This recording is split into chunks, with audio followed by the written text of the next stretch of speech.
weekday mornings from 10 to 11. It's time to get up and get your day started. Get up!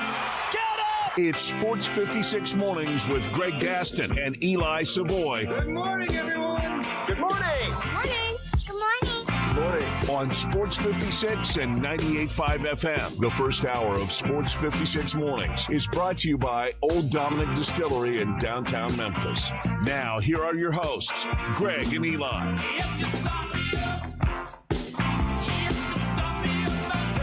Time to rise and shine on what will be an extremely hot Wednesday. We welcome you into Sports 56 Mornings. We welcome you to the month of July. It's the Wednesday, July 1st, 2026 edition. Greg Gaston, Eli Savoy's back, Jay Ham. We're all here broadcasting live and local from the Family Leisure Studios. Family Leisure at 2120 Whitten Road, just north of I-40. Getting you set for the 4th of July weekend, getting you set for the summer. Check them out at Family Leisure. Happy Bobby Bonilla Day to everybody. Bobby Bonilla Deferral Day nets him $1.193 million today.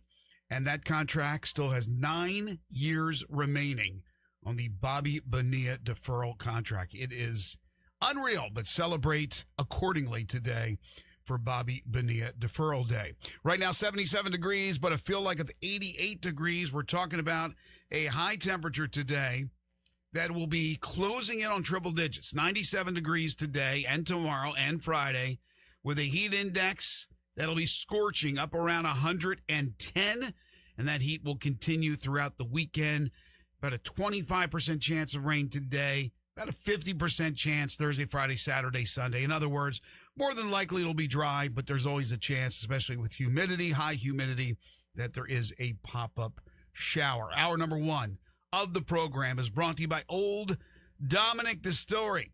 Nothing like an award-winning craft spirit from Old Dominick Distillery. Head on down there to 305 South Front Street. Kick back at the Distillery Bar. It's fantastic. And enjoy one of those cocktails or a local beer. All those craft spirits are available to you because at Old Dominick Distillery, they produce Tennessee whiskey, bourbon whiskey, Honeybell citrus vodka, Formula 10 gin. You go to their website, olddominick.com, and you can find out exactly how to make their signature cocktails using the whiskeys and spirits that you get at Old Dominick Distillery. Old Dominick Distillery, come for the spirits, stay for the experience. Cheers to Memphis. Coming up on the program today, free agency is now officially underway. Some moves have taken place already. Not a plethora yesterday of deals that I thought we would hear announced, but you'll hear a lot more today and throughout the week. There were a couple of news stories that dropped involving former Grizzlies. We will discuss that, and we'll talk about the Grizzlies and where they go from here with free agency. Are there any more trades still to take place? They still have to do some doctoring of the roster with right now the numbers above the maximum. So we will discuss that on the program today. DeMichael Cole will join us at 8:05 to talk all things Grizzlies. Also, the World Cup, the United States in action in the group of 32. It's the knockout stage, if you will. 7 o'clock tonight, Central Time, the United States and Bosnia-Herzegovina. And we will talk World Cup with Lawrence Dockery. That'll be coming up at 8:30. We'll take your calls and texts on the Sissy's Log Cabin listener lines at 901-360-8255. Again, welcome to July and welcome back, Eli. How are you? I am good. Good to be back here. Weather, the heat and everything slapped me in the face yesterday, but good to be back. Yeah, it's interesting when you go on a cruise and you go to the Caribbean and you come back to Memphis and it's much, much hotter. Much warmer, much more humidity. It was a bit steamy yesterday. Yeah, and wait for the rest of this week, wait for the weekend. As I continue to say, there are only two places that are hotter than Memphis in the summer. New Orleans, we could certainly argue New Orleans. Some say Atlanta. And then hell would be hotter. Not by a lot, but a little bit hotter. And that's why this is the time of the year that I always say, I love saying it at this time of the year because it has more impact. Give me 40, give me 45 degrees any day of the week than this crap. This is just too hot for human beings. 45, 40. Now, I don't want 20. I don't want that. But it's certainly hot, hot, hot. J-Ham, you're a product of the great city of Memphis, so you're used to this heat. But do you ever get used to this heat, though? Never. I commented to you yesterday. I'm crazy as a youth for wanting to play football in this crap in the summertime. Right. So, but you never get used to it. It's part of the culture. And man. it seems like high school practices start earlier and They are, earlier. because the season starts. When we were playing, we weren't playing games till like Labor Day. Week 1 would be right somewhere around That's there. the way it was for me up in the Northeast. Now, they're early August. They're starting off pretty much, when they start school in August. The games are starting in mid-August now. So they high school sports invented week 0. Right. So- The originals, the originators of week 0. And they start practicing off, I guess, out of season practices they have, all that stuff. I didn't have that. We never had to postpone games because of heat, like Right. many years over at the Whitehaven Classic on Saturday night. They would have to cancel it or postpone it to Monday because it was just it was 101, at kickoff for the night game. So no, they can't play like that. Right. I mean, it's smart to have the rules that they have as far as when you can practice, when you can play games. But, yeah, it just seems to start earlier and earlier. And right now it's just it's not good. It's not good. But it is what it is. They were playing soccer yesterday, Memphis FC. They were playing soccer last night. I mean, I spent most of the day outside yesterday. So it's hot, but I deal with it. I'd much rather have this than cold. So hydrate yourself. But happy Bobby Bonilla Day to you. Happy Bobby Bonilla Day. Bobby Bonilla last played in Major League Baseball. Does anybody know? Anybody? You're going to look that up for us, J-Ham? I mean, last year was that he played. Well, I mean, it had to have been 15 years ago? Or maybe not that long. I would say probably about that. I don't know, though. And still receiving a check for $1.193 million, and will do so for another 9 years. His last recorded year is 2001 with the Cardinals. 2001? Yes. So 25 years ago? Well, he was supposed to get this Bobby Bonilla Day for longer than 30 plus years. So yeah, it's been that long though. Gosh. And you know what? When you think about it, I mean, first of all, great job by the attorney. The deferral helped the team he was with, which was the Mets. I don't know how much it helped, but it's supposed to help. And that's why you see these deferrals now, Shohei Ohtani with the Dodgers and all that. But for any athlete, really for anybody in this world, when you get the big lump sum of money, sometimes you just go out of your mind. Kind of hard not to. Floyd Mayweather Jr. There you go. I mean, struggling. I mean, this is the why money he's he's trying made. to fight again at plus 50 now. So to have it spaced out over all these years is much, much better. Here's Bobby turning around, living life, I'm sure enjoying life. Allen Iverson also had a deal like that with the really? Reebok deal. This is why he's still good today as well. And then you hit that day, and then here you go. That's nice. That's a nice little addition to my bank account. So there you go. Happy Bobby Bonilla Day.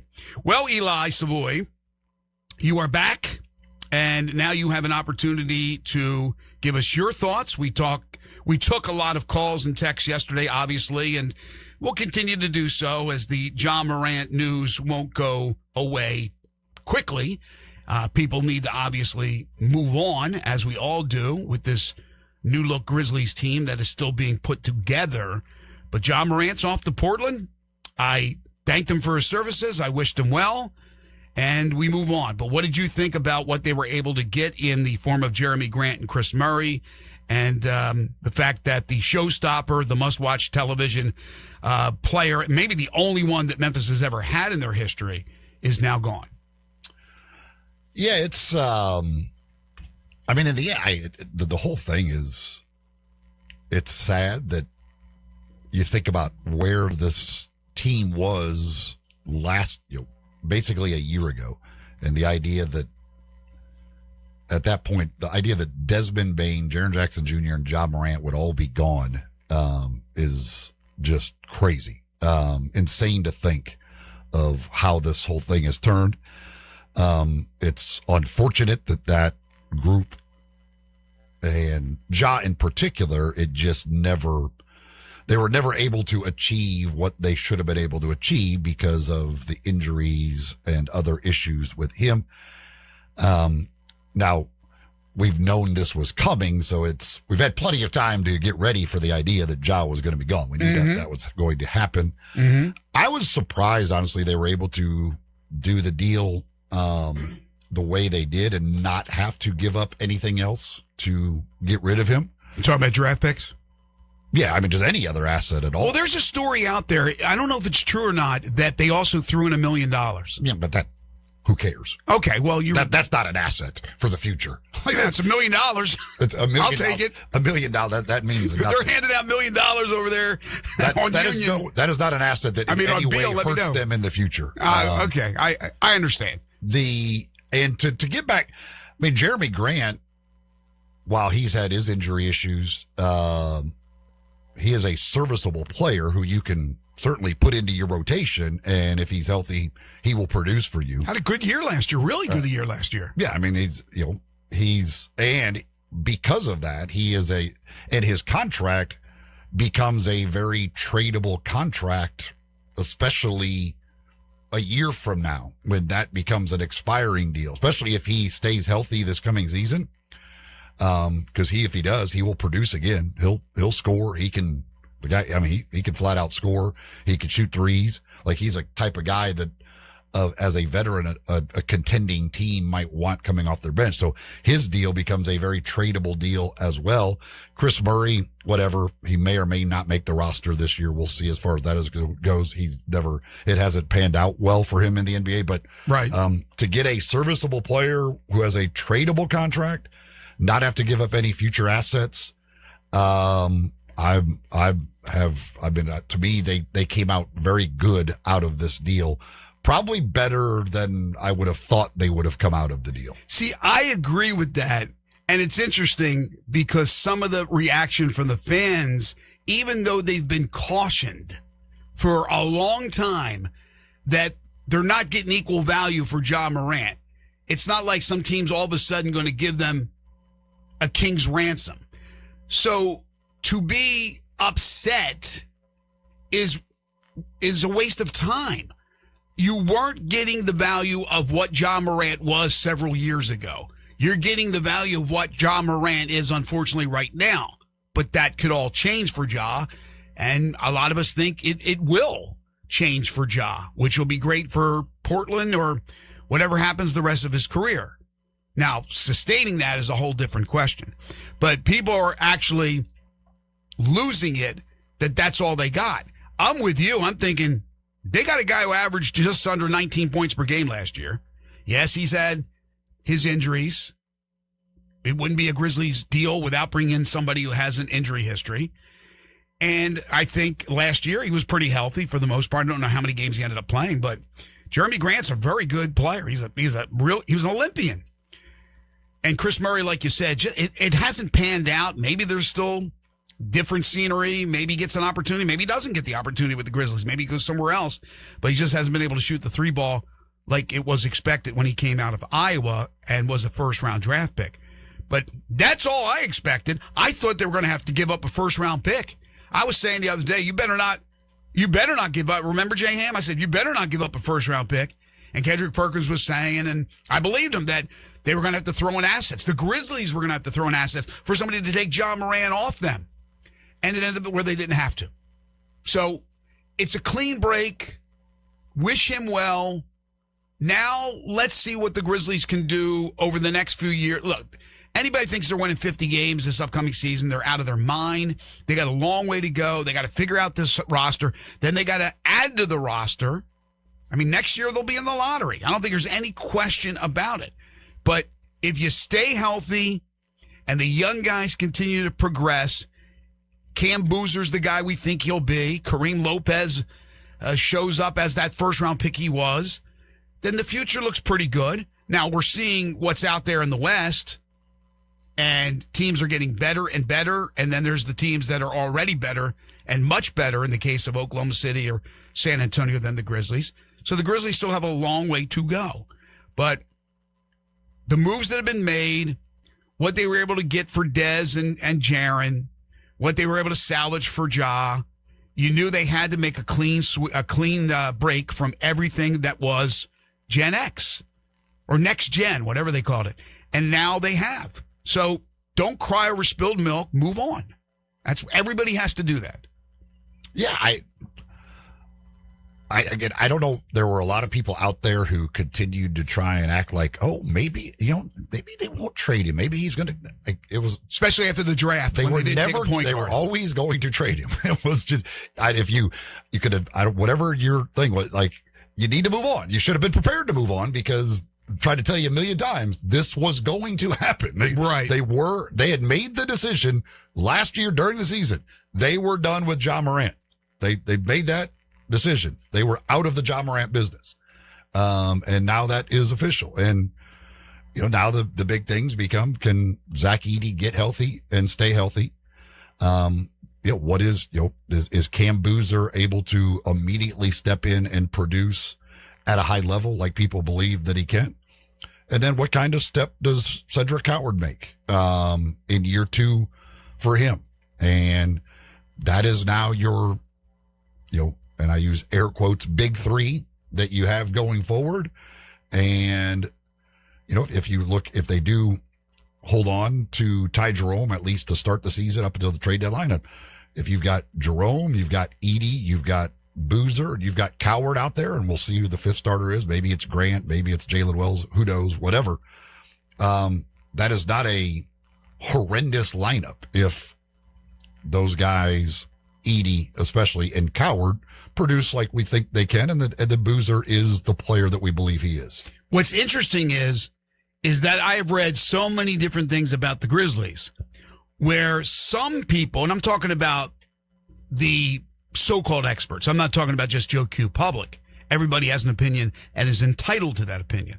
But I have read where the Grizzlies and this core is right now being undervalued, that they could be really, really good. And then there's others that say, well, at least one that said, it's the worst roster they've ever seen. Like the worst roster they've ever seen. And, it's just like the one general manager who told Bobby Marks that Jaylen Brown would be the 7th best player on a really good team. You were gone, but I'm sure you read about that. Everybody has an opinion, and those opinions don't always align with your opinion. And some seem so absolutely outlandish, and that to me would be outlandish about that roster. But it is a roster that has a chance to be good, but not a chance to be a real competitive team just yet. Some of these guys have to get their first action in the NBA. They have to become seasoned. They have to stay healthy, as you said, but they have to figure out that point guard situation. And while I think Ty Jerome, who's a combo guard, can certainly do a very admirable job, when he did play for the Grizzlies in his first and only year to this point, he produced, but he didn't play that much. But your point you've made with Ty Jerome in the past has been something that you have to consider. He will be an unrestricted free agent at the end of next season. And unless they are able to come to an agreement. If he chooses to be. If he chooses to be, right. They could come to an agreement. But why wouldn't you test the open market, especially with a team that's not ready to compete yet? And if that is the issue, then when you come to the trade deadline, as you have pointed out before, you would have to deal him because you have to get something. You can't come out of it with nothing. Doesn't mean he won't be here long term. But right now, 50-50 or maybe even a little bit less. But then I would say much less. Okay. That he exercises that player out. Fair enough. Would resign here. Fair enough. If that's the case, then what are you looking at? Jerome, are you looking at Scottie Pippen Jr. as your long-term answer? I don't think so. I think he's a very serviceable backup at that position. But right now, they weren't able to address it in the draft. I don't know if there's anything out there free agency-wise. We always talk about how hard it is to get these free agents to come to Memphis anyway. They have some assets. But that's the goal right now, I think, is to look at what they have at that point guard position moving forward. Now, next year's draft will not be as good as this year's draft. Nope, the experts do not believe it will be close, but there will be players. There will be some players, but I couldn't tell you right now off the top of my head how many frontline point guards there would be. And where the Grizzlies finish and where they would be in the draft lottery and the new rules with the draft lottery. We don't know, and we don't want to really think about that because there's a whole season to be played. But right now, we know, Eli, that it's the free agency period. They have assets. They have too many players under contract. They could simply cut 2-3 and eat some money and then move on with that roster, or they can do something. The question is, guys, is there something to be done out there? Is there a free agent, or is there another trade that still will take place? There are a lot of rumors. There's the Santi Aldama rumor out there that he may be dealt. We read yesterday the story that Miami was really interested in Cam Spencer. Who knows how truthful that is? And I don't know if the Grizzlies would even be willing to give him up. He was certainly a player last year that you come out of that dreadful season and go, wow, he was pretty good, and he has a future. But you never know how much a team may want a player from your roster and what they're willing to give to you for that player. So there are still some things that have to be done. This is not even close, in my opinion, to a finished product. But they have their cornerstones. They have their pieces that they're going to build on for this next era of Grizzlies basketball, and hopefully a lot more productive than the past one. Yeah, I mean, the rest of this offseason, like I don't see them getting anybody of any consequence. It's going to be trades to alleviate the roster crunch, maybe take on a bad contract from somebody in order to get some more future draft capital type stuff. But you know, there isn't much more to do as far as guys who are going to be part of the rotation for next season. All right, we'll take a break. We'll come back. We'll tell you what has happened so far in about, I don't know, less than 24 hours, certainly, of the free agency period. And that's the free agents where teams can negotiate with other players other than their own. They've been negotiating with their own players. So we have some announcements that took place yesterday, some that took place late last night that you may not have heard. We'll go over that. We'll take your calls and texts on the Sissy's Log Cabin listener lines at 901-360-8255. And then we'll talk about the Kawhi Leonard deal that is expected to come to fruition with the Clippers and the Toronto Raptors, and what LeBron James had to say about his future. And his future will not be with the L.A. Lakers. Once again, Hour 1 brought to you by Old Dominick Distillery, producing Tennessee whiskey, bourbon whiskey, Honeybell vodka, Formula 10, that's Honeybell Citrus Vodka, and Formula 10 Gin. They're doing it at their plant downtown, 305 South Front Street. That's where the distillery is, and that's where that great distillery bar is. Swing by for a pregame cocktail, maybe a nightcap after an evening out downtown Memphis. Celebrate your wins with a guided tour and tasting, and make sure you check out that website, OldDominick.com. Anything that's coming up, and they'll have concerts and things of that nature. They'll have entertainment. They have a lot of things that are going on at Old Dominick, so check it out at OldDominick.com. Old Dominick Distillery, come for the spirits, stay for the experience. Cheers to Memphis. This is Sports 56 Mornings with Greg and Eli on Real Sports Talk, Sports 56 and 98.5 FM. Add a little fun to your lunch break. Join Johnny Radio for Sports 56 Happy Hour from 11 to 1 every weekday on Sports 56 and 98.5 FM. Napa Cafe celebrates 28 years in 2026. Hi, I'm Glenda Hastings, owner of Napa Cafe, and I want to thank you for making us part of your dining experiences. If you are a first-time guest or have dined with us countless times, I want to thank you for making us part of your lives. Whether you're celebrating with the crowd or planning a cozy date night on the town, Napa Cafe can provide you an extraordinary evening. We have 5 dining rooms, including our private wine cellar, our Jan's room for 2 guests, and the Eleanor room for parties up to 60. Sit back, relax, and celebrate. Leave the cooking to us. Come see me at Napa Cafe, 5101 Sanderlin Avenue. We're open Wednesday through Saturday for dinner starting at 5 o'clock. We also offer curbside pickup from our full menu. For details on our stay-in, dine-out menu or reservations, visit our website at napacafe.com. We can't wait to serve you. Come join in and celebrate 28 years of Napa Cafe in 2026. You know that feeling when something is supposed to be complicated and then it's not? That's the Dobbs Brothers way. For your new Chevrolet, there's no games, no runaround, no surprises. Just straight answers from people who actually mean them. Buying a car shouldn't feel like a battle. And at Dobbs Brothers Chevrolet, it doesn't. Trust, transparency, and driving our community forward. That's the Dobbs Brothers way. Shop Dobbs Brothers Chevrolet of Bartlett today. We've seen days, even what seems like weeks of soaking rain, damaging hail, and even flooding. So today, do one simple thing. Look up. If you see a water stain, bubbling paint, or discoloration on your ceiling, don't ignore it. What starts as a small roof leak can quickly become mold, turning a minor problem into a major expense. At Metro Builders Memphis, our professionals will inspect your roof, assess any storm damage, help mitigate further damage. We'll measure your roof from outer space and guide you through the repair or replacement process with an estimate on site with multiple options at that. Don't let them tell you your roof needs to be replaced when all it may need is some love. We'll give you an honest assessment so you can make the right decision for your home and family. At Metro Builders Memphis, call me, 901-375-1717. That's 901-375-1717, or simply book your appointment online at metrobuildersmemphis.com.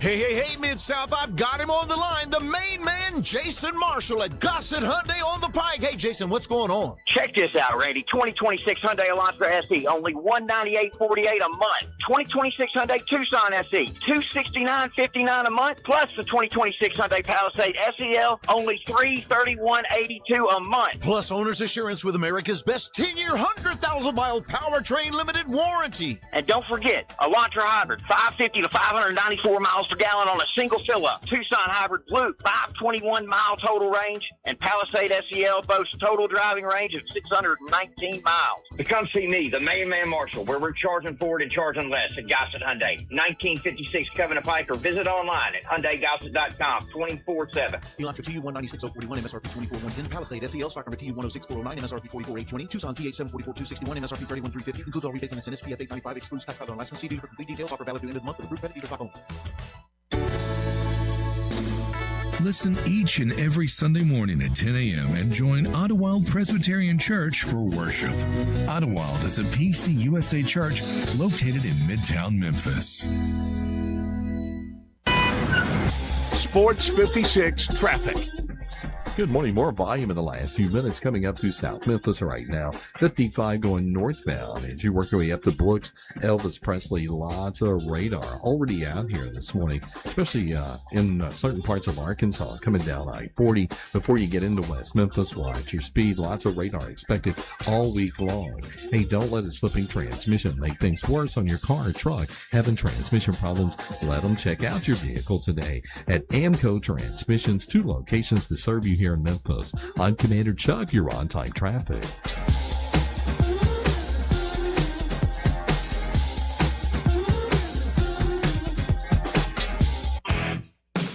Now back to Sports 56 mornings on Sports 56 and 98.5 FM. This hour is brought to you by Old Dominick Distillery in downtown Memphis. Here once again are Greg Gaston and Eli Savoy. Grizzlies rookies Cam Boozer and Kareem Lopez, before they head with the team to Salt Lake City to begin Summer League play. Saturday will be their first game, but on Thursday, which is tomorrow, they will be at the Redbirds game. So your chance to see Cam Boozer and Kareem Lopez. I think Boozer is going to be throwing out the first pitch, but they're going to appear at the Redbirds game. Big weekend for the Redbirds. Want to thank the Redbirds for dropping off some great swag. They're playing Charlotte. Tomorrow night's game is at 7:05. They'll have the rope hat giveaway Friday.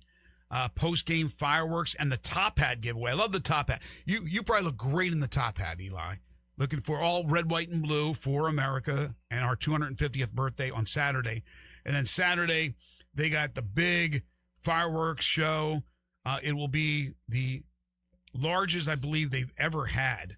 Largest in AutoZone Park history. That'll be on Saturday. They're all evening games, Thursday, Friday, Saturday. Great giveaways. Go see the Redbirds. But go see the 2 of the 3 rooks for the Grizzlies in Cam Boozer and Kareem Lopez.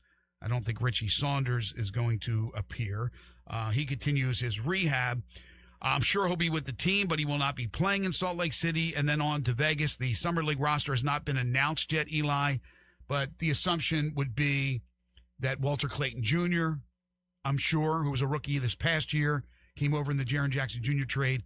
I'm sure he'll be a part of it. I'm guessing Javon Small and Jemai Meshack, who were two-way guys but ended up playing a lot in that injury-plagued disaster last year. They got the kid Cooper from Michigan State, who they signed a two-way deal with. Some other guys got Exhibit 10 deals and all that that'll be on the roster. Once again, no Saunders because of the injury. I don't think guys like Murray will be Chris Murray. He's already been in the league 3 years, so I don't even know if you're allowed to be. But other guys, not sure. But we probably will hear something, I would guess, today as far as the Summer League roster is concerned.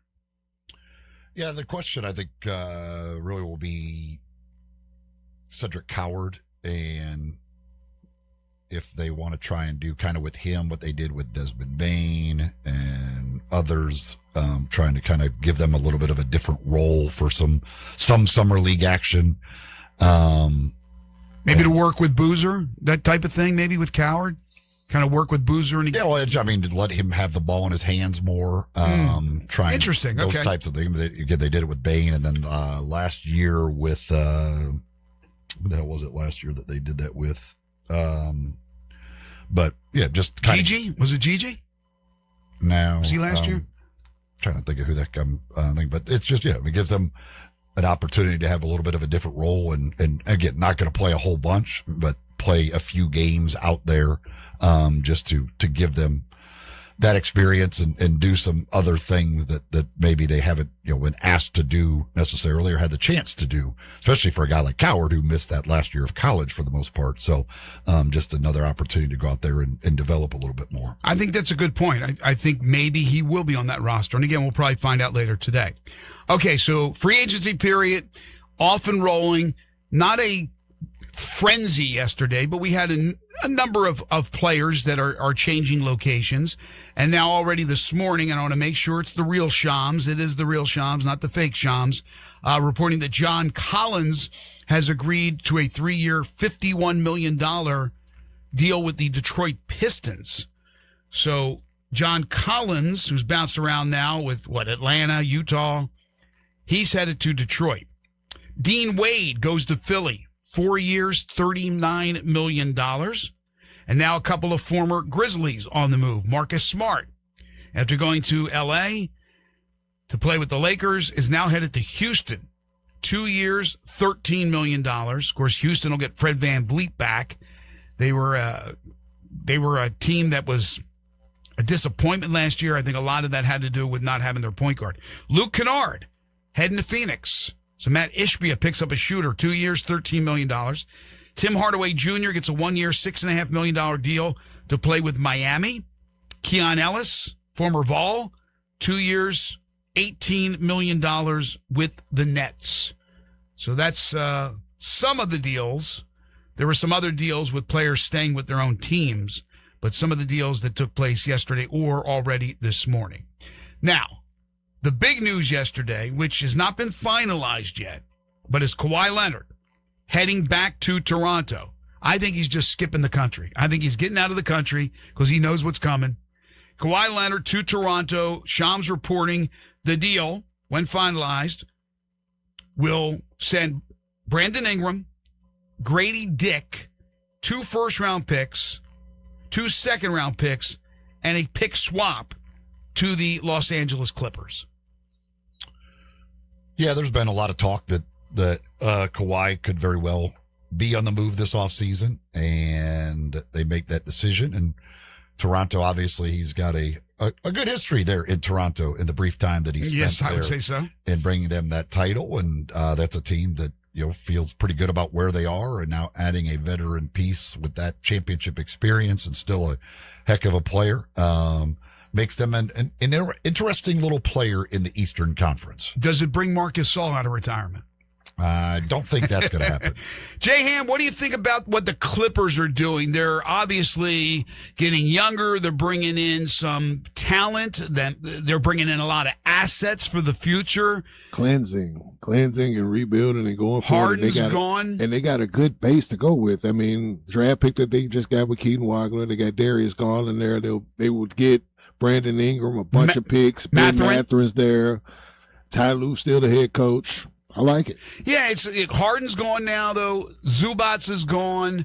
Now Kawhi's gone. You lose your star power. It's interesting that Ballmer's allowing that to happen. You know, he seems like a star power guy. He wants to be on that front row shaking hands with the stars. He'll be doing it now with the other team, I guess. And then I think about it on the Toronto side. I'm like, oh, God, that is gruesome where you got to deal with Scotty Barnes and Kawhi Leonard and try to score. Right. Good luck. So all of a sudden you look at, we always talk about the West, and the West is loaded. We know that. But the East, they have the champions. They have the Knicks. We've never seen, I know in my lifetime, the East have this much balance. I agree. I mean, look at what the Hawks are doing. We saw Detroit's resurgence this I like past the John season. Collins move. I think it's a nice move. Yeah. It's a very quietly impressive move to add to their depth. Now they got to figure out what's going on with Jalen Duren. Yeah. They say they're going to match whatever. But Duren's and his representatives are talking to Kings, they're talking to the Lakers, they're talking to a bunch of teams. There's also the Walker Kessler thing with the Lakers, where he may end up in Los Angeles. Because we were talking yesterday about the possible death lineup that Utah could throw out there, Eli, with a Kessler, Markkanen, Jaren Jackson Jr. front line with Ace Bailey and Darren Peterson. Pick six and up all across. But Kessler, he could be out. Yeah. So you got that going on. Then you also have what's happening with Jaylen Brown. It's kind of quiet down a little bit.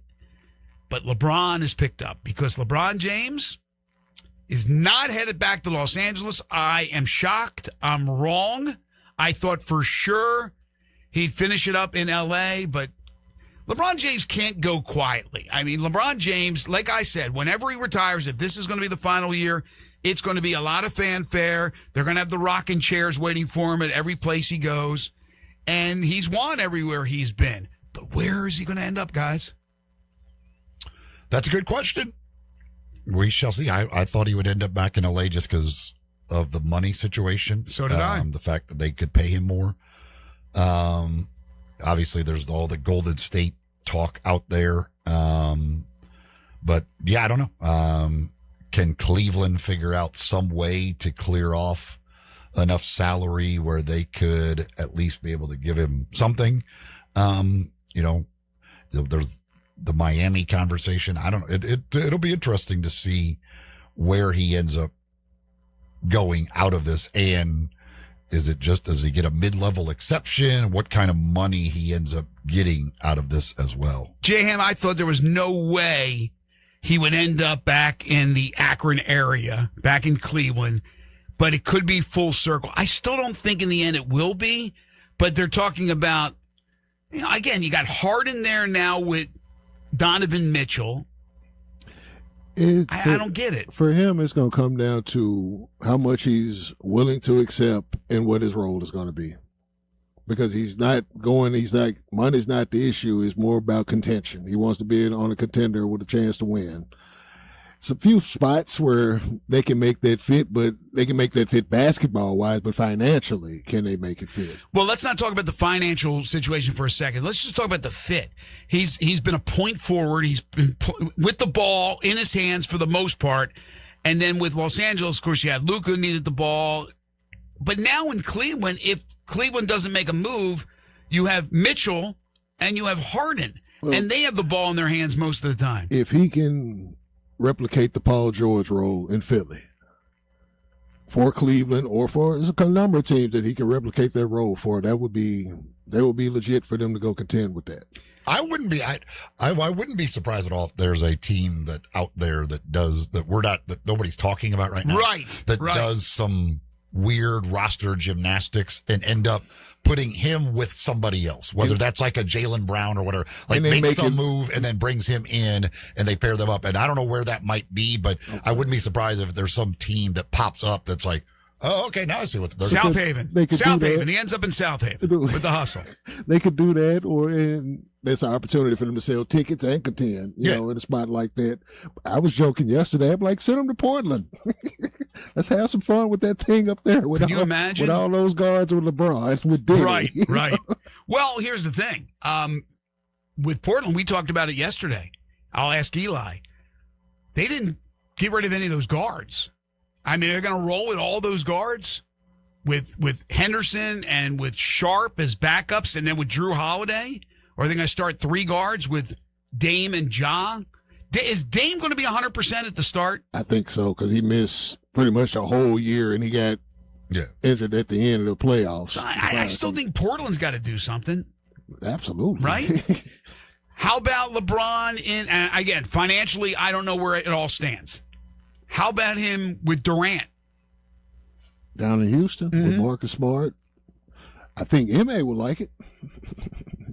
I could rock with it. That would be an interesting look, too. But I agree with Eli that there may be that team that is not being talked about right now. But I thought for sure it was. I said, well, maybe there's a chance with Golden State, but I think pretty much I'm rocking with him going back to L.A. I wonder, do you think in the end it was just Doncic is getting too much attention? People are saying it's now Doncic's team, and that bothered him? I don't think it really bothered him. I think it was just more or less, it's a different Lakers that we're accustomed to. Genie's still a governor and associated, but there's no bus association under that. Their new owner, it's a whole different era with the Lakers now. I have no idea what the Lakers are doing right now. They are great. You made a trade and got Luka Doncic. What are you doing with that? Their roster, good luck. I have no clue what their plan is. Well, for as good as some of these teams are in the West, and we know they're really good, there are a lot of question marks. Again, Portland gets Ja. How does the dynamic work with 2 diminutive guards and all those other guards? So what else is Portland going to do? You know, Sacramento's always Sacramento. They bring in some talent. It never seems to work out. The Clippers now, they got some young players and they have assets, but I don't see them being formidable for a while. So they've kind of broke the Lakers. The Lakers are, even though they have Doncic, it seems like right now, and they got some moves to make, but they seem like they're a little bit of a hot mess. And that other Rocky Mountain city's been kind of quiet too, Denver. Denver's another one that I think is on the bit of the decline. Everybody is expendable, they said, including Jamal Murray, with the exception of Jokic. What is Phoenix doing? You know, slowly but surely they're going to add pieces, but right now they're not there to be competitive. You know, Minnesota made the big deal to bring in Ball. I don't know. I think you said you like Ball Edwards, that combo. I'm not so sure about it. It's entertaining, but that's for sure. I'm not too highly sold on it as far as on the competitive end. I'm more wait and see with them on that end. So I don't like that's like. If I'm Minnesota, I would have much rather taken a swing on Ja for nothing than give up Naz Reid assets to get LaMelo Ball. I think even though we know what the Thunder are, we know what the Spurs are, and the guys at the top, I think there's more question marks in the West than there is in the East now. I would agree with that. I mean, even the East, even Washington, right? They say they're not getting rid of Davis. So you got Davis, you got, again, Davis with the health we always talk about, but Trae Young, now they bring in Devonta. And who knows? Maybe they take a swing for LeBron. And we caught the West at a time where all of them were needing to retool. Right. So it was so many in the West that needed to retool, and then your champion is not in the Western Conference.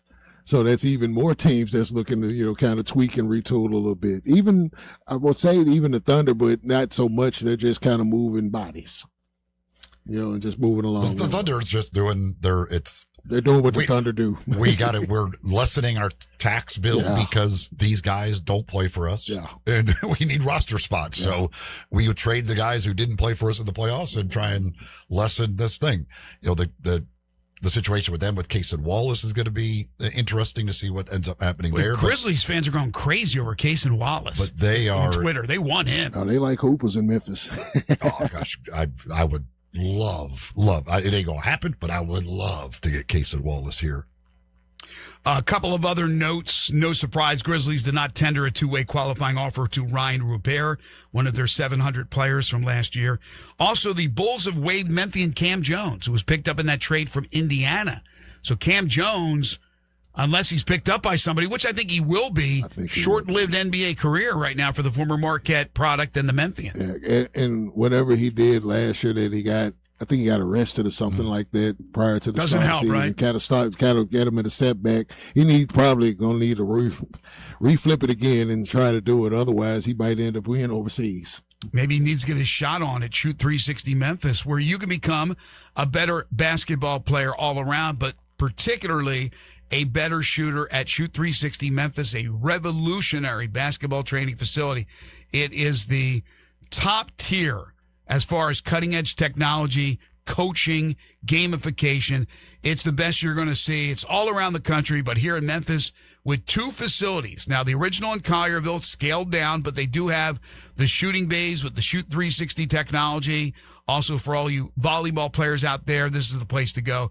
But the 50,000 square foot facility is in Cordova, and that has everything, including those shooting bays with the Shoot 360 technology. Memberships now on a monthly basis, so you can become a member at both locations or just one, but it's a monthly fee. That's it. You're not bogged down with some long-term annual or maybe multi-year contract that some people want you to sign.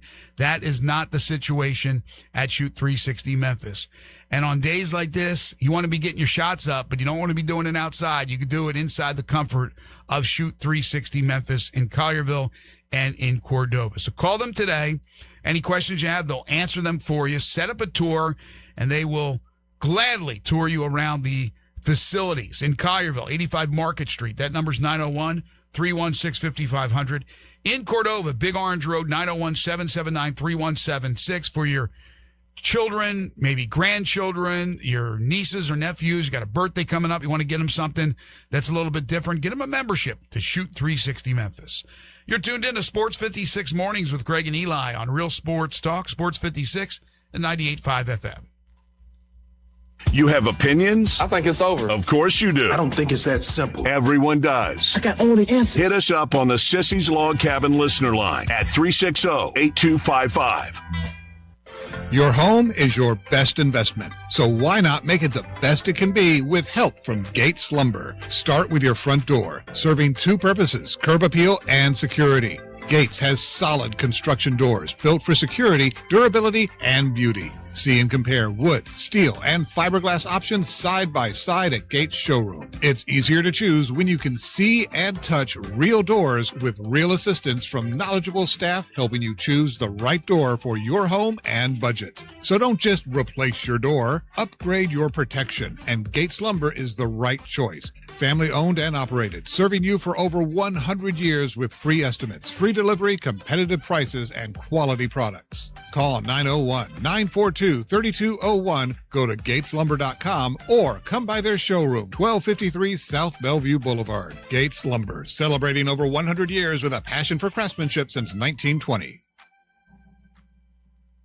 Hey Memphis, Kayla Clement from Memphis Softball. You work hard for your money, so choose a financial team that works just as hard for you. Southern Security Credit Union offers great rates, personal service, and a local touch you can trust. Visit southernsecurity.org or call 901-452-7900 to join today. Southern Security Credit Union, your home team credit union, is a proud supporter of the Memphis Athletics and 901 Women and is federally insured by the NCUA. We talk all the time about what a fantastic neighborhood bar Bell Tavern is, but don't just take our word for it. Go to Yelp and see all the great things other people have said about Bell Tavern. Person after person talks about the cool atmosphere in Bell Tavern. They rhapsodize about how friendly they thought the staff was. They go on and on about what an amazing find Bell Tavern is. Tucked in Barbaro Alley, downtown. People from all over the country pat themselves on the back for discovering Bell Tavern. You can pat yourself on the back for finding Bell Tavern, too. Go ahead. Feel smug. Let me tell you about something most people have never heard of and probably should have. It's called Byrna. And here's the part that got my attention. It's a real self-defense option that's legal in all 50 states. No permit, no background check. It ships right to your door. It did mine. It's not a gun. That's the point. It's a launcher fires a round that stops a threat from up to 60 feet away, and it's less lethal. That's way more distance than pepper spray, and it gives you time and space to get to safety. And you don't need extensive training or guesswork. Even if you've never held one, it's built to be simple and easy to use when it actually matters. Best part, they're made right here in America, Fort Wayne, Indiana, hand assembled. So if you've ever wanted a way to protect yourself and your family without the complications, this is it. Over 500 government agencies, police departments, and private security firms use Byrna. Byrna.com/herd. BYRNA.com/herd. Byrna. Be ready. Rockin' Ronnie stepped out, but left me with some amazing deals at Gossett Hyundai South Mount Moriah. How about 2026 Hyundai Elantra SE? We Gossett $198.48 a month. Yeah, $198.48 a month for Hyundai Elantra SE. How about 2026 Hyundai Tucson SE? $269.59 a month. That's right, $269.59 a month for Hyundai Tucson SE. Plus 2026 Hyundai Palisade SEL. $331.82 a month. $331.82 a month for Hyundai Palisade SEL. Plus, you'll get owner's assurance with America's best 10-year, 100,000-mile powertrain limited warranty. So go by and ask for Rockin' Ronnie today at Gossett Hyundai South, 2660 Mount Moriah, or online, GossettHyundaiMountMoriah.com. If you want it, we got it at Gossett Motor Cars. Elantra TU 196.041, MSRP 24,110. Palisade SEL, stock number TU 106,409, MSRP 44,820. Tucson TH 744,261, MSRP 31,350. Includes all rebates and incentives. PF 895 excludes tax, title, and license. See dealer for complete details. Offer valid through end of the month with approved credit dealer stock only. Memphis, if you've been in a car accident, money is on the line. Medical bills, lost pay, your future. NST fights for this city and has for over 35 years, winning big for Memphis families. The call is free, no fee unless we win. NST is the way to go. Call 683-7000. Now back to Sports 56 Mornings on Sports 56 and 98.5 FM. This hour is brought to you by Old Dominick Distillery in downtown Memphis. Here once again are Greg Gaston and Eli Savoy. Coming up in hour number 2, DeMichael Cole joins us at 8:05 to talk about the Grizzlies, the moves they've made, the Ja trade, but where do they go from here with free agency and other possible moves. Then we turn our attention to the World Cup. The United States in action tonight in the knockout round, the group of 32, if you will. They will play Bosnia-Herzegovina, and Lawrence Dockery will join us at 8:30. We got some text to get to here in just a second. There was a story from Yahoo Sports. It was posted a while ago, but this was Ramona Shelburne, who said that the Warriors reportedly would want a commitment from LeBron before trying to orchestrate a trade for Anthony Davis. Again, the Wizards have come out and said they're not trading Anthony Davis. So I don't know if that was before or after that statement was made. And the Warriors said even before they weren't touching Jimmy Butler. So right, you got to think if you're trying to get Davis, you're going to have to trade Butler. Right. So yeah, I think that's a moot point now in that report is to the wayside as far as the Warriors. So I just think the Warriors, as much as it made sense with LeBron, I don't know. I don't know at this point if they're even a player as far as being able to acquire LeBron James. A couple of texts here. Sissy's Log Cabin listener line at 901-360-8255, 360-8255. Matt texted in. He said, is Ty Jerome that much better than Pippen? Why wouldn't Pippen be running the point? Ty Jerome is better than Pippen. He's not as good.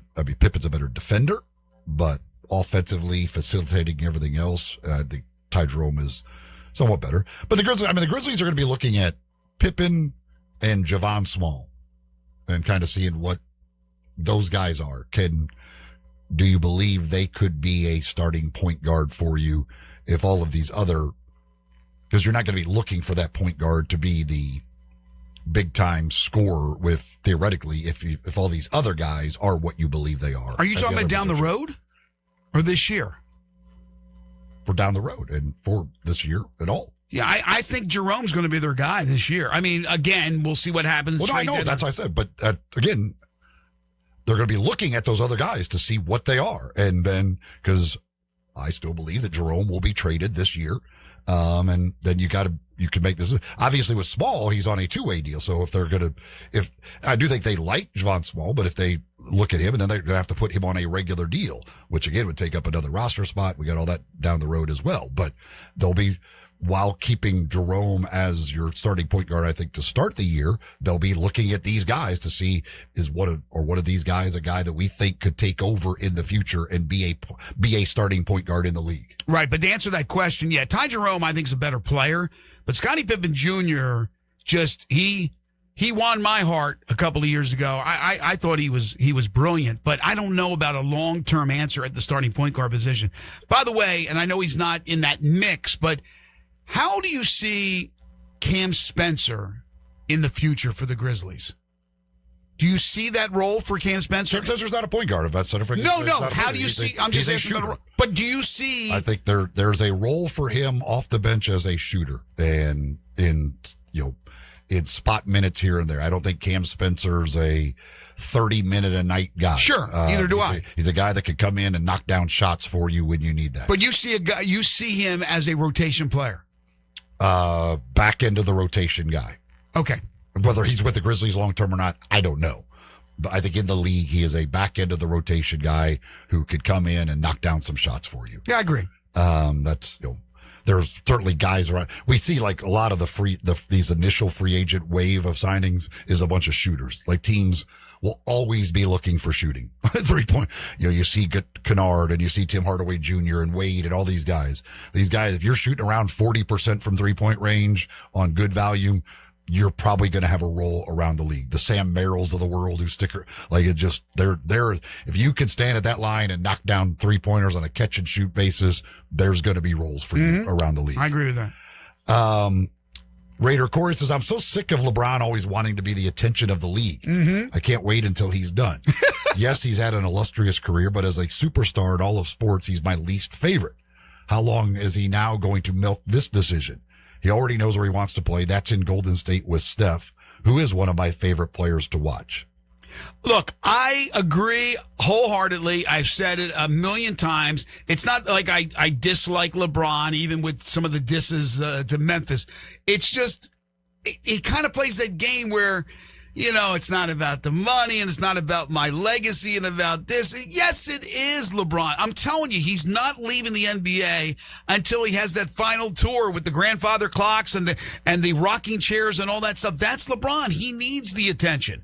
I agree. I'm wholeheartedly in agreement right there with Raider Corey. Well, on this, though, like he didn't do anything here other than tell the Lakers, hey, I'm not coming back. It's just everything. It's not just this. Reported. This wasn't Jock or LeBron coming out in some big dramatic thing. He told the Lakers, hey, y'all move on without me. I'm not going to come back.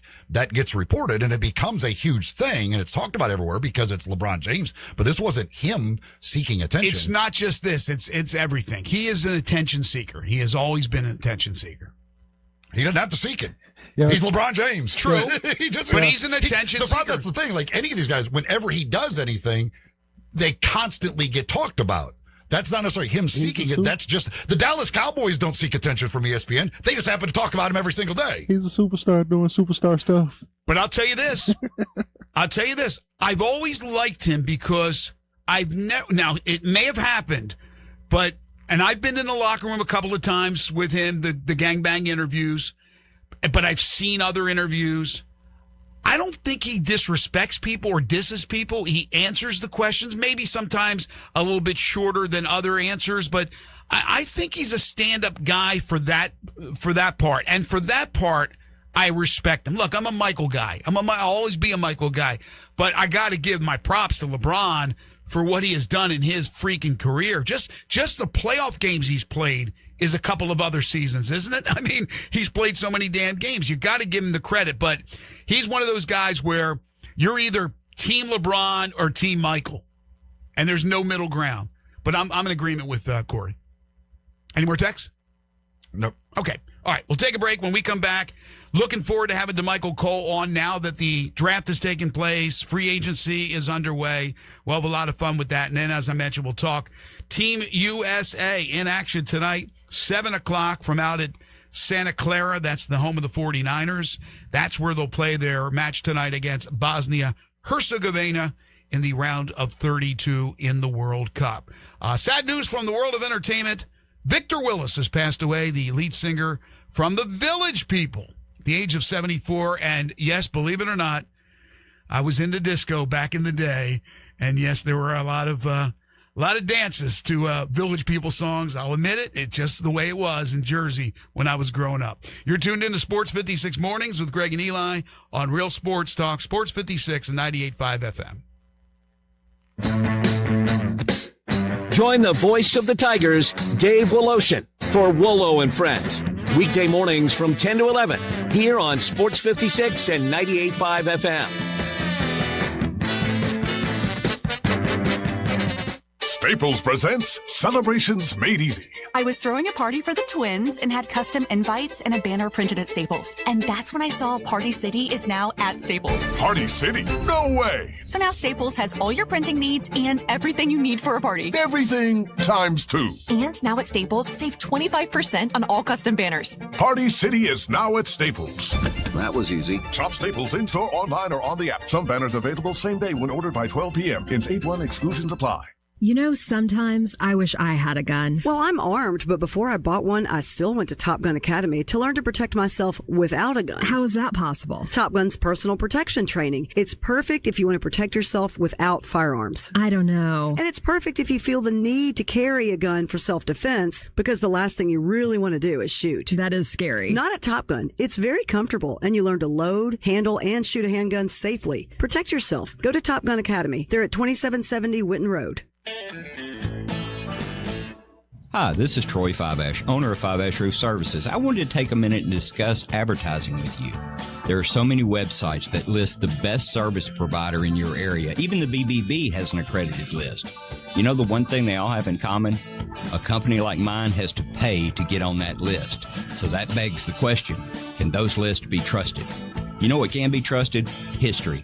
We've been around for almost 30 years providing customers with the best service and the best products that we possibly can. So if you need a roof, siding, or gutters, give us a call. We'll come talk to you and let you decide for yourself whether or not we know what we're talking about. Five-Ash Roof Services. Best products, best warranties, and in many cases, the best price. We're fair, honest, and ethical. 367-0050 or MemphisRoofer.com. 367-0050 or MemphisRoofer.com. Five-Ash Roofing, it's what we do. We're here for you.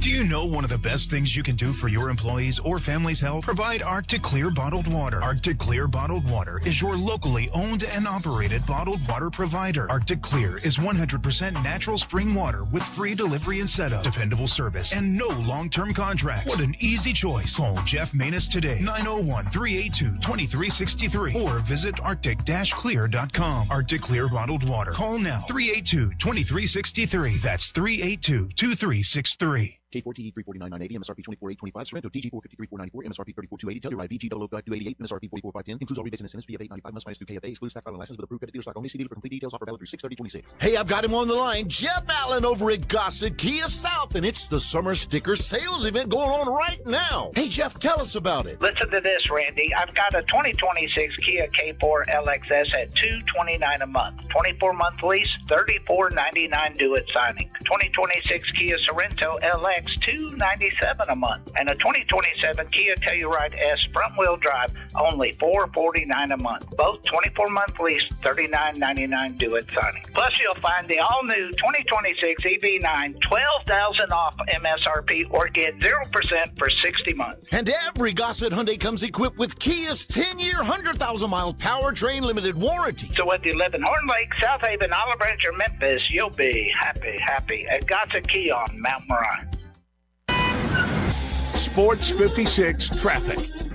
Good morning. Despite a couple of EMS calls out here right now, traffic's still moving, but it's busy on Bill Morris 385 coming inbound as you get on that ramp there on the 240 passing Mount Moriah.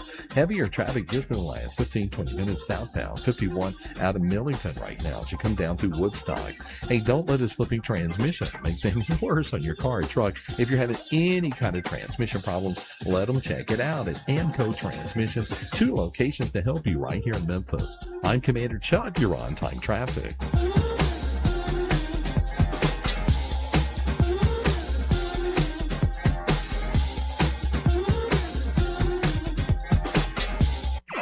Memphis's original sports station. We are Sports 56, WHBQ Memphis and W253DF Memphis.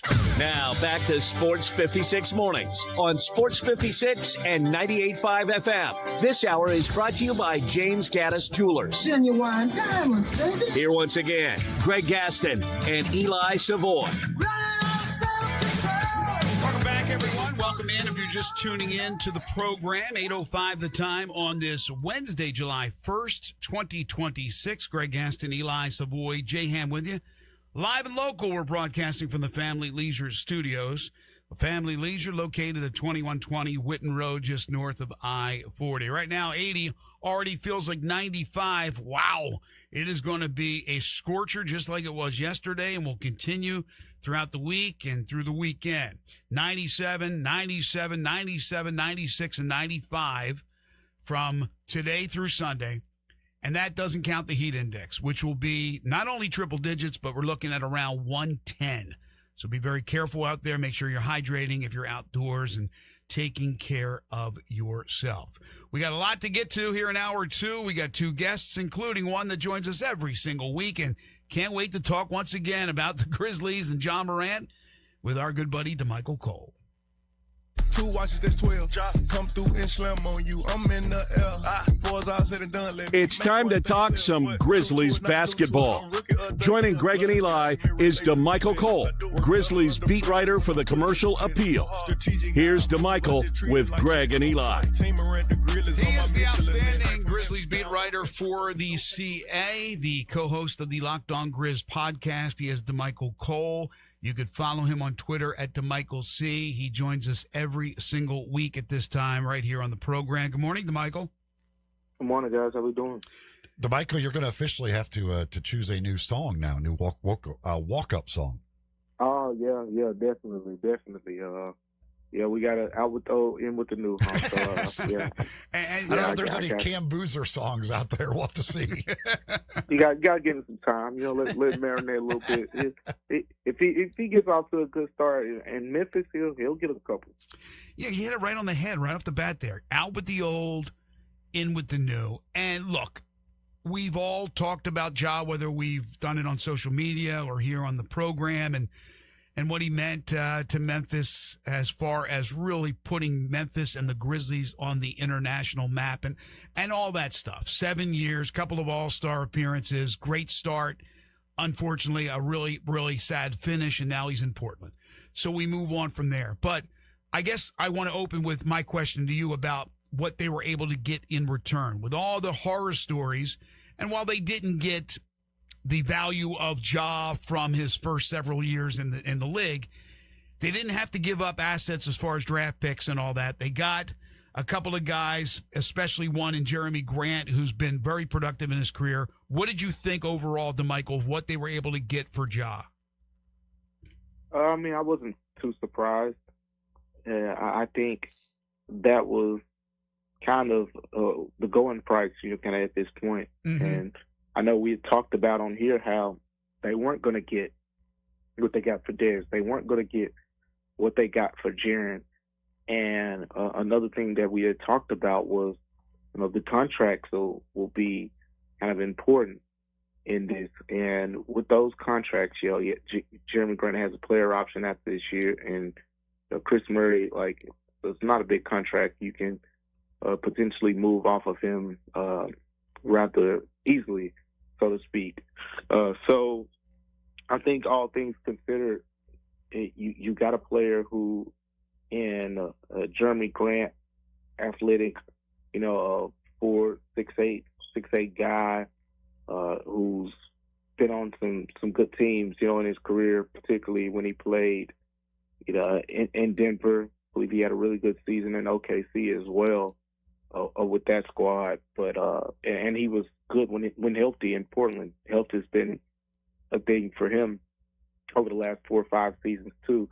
But overall, he averaged over 18 points per game last season, shot 39% from 3-point range, and made over 2 threes a game. If he brings that to Memphis, you get another big kind of like jumbo wing forward type guy that you can put in there with Cedric Howard and Zach Edey and Cameron Boozer, and he can score the basketball. So all things considered, you get a guy who kind of fits the mold of what you want to be. You still have that point guard position that you're going to have to address long term. Like, you can put Ty Jerome in there or Scottie Pippen Jr., those guys, etc. But long term, you're still going to have to address that spot. But look, it wasn't some great haul where you get picks and future assets like that back.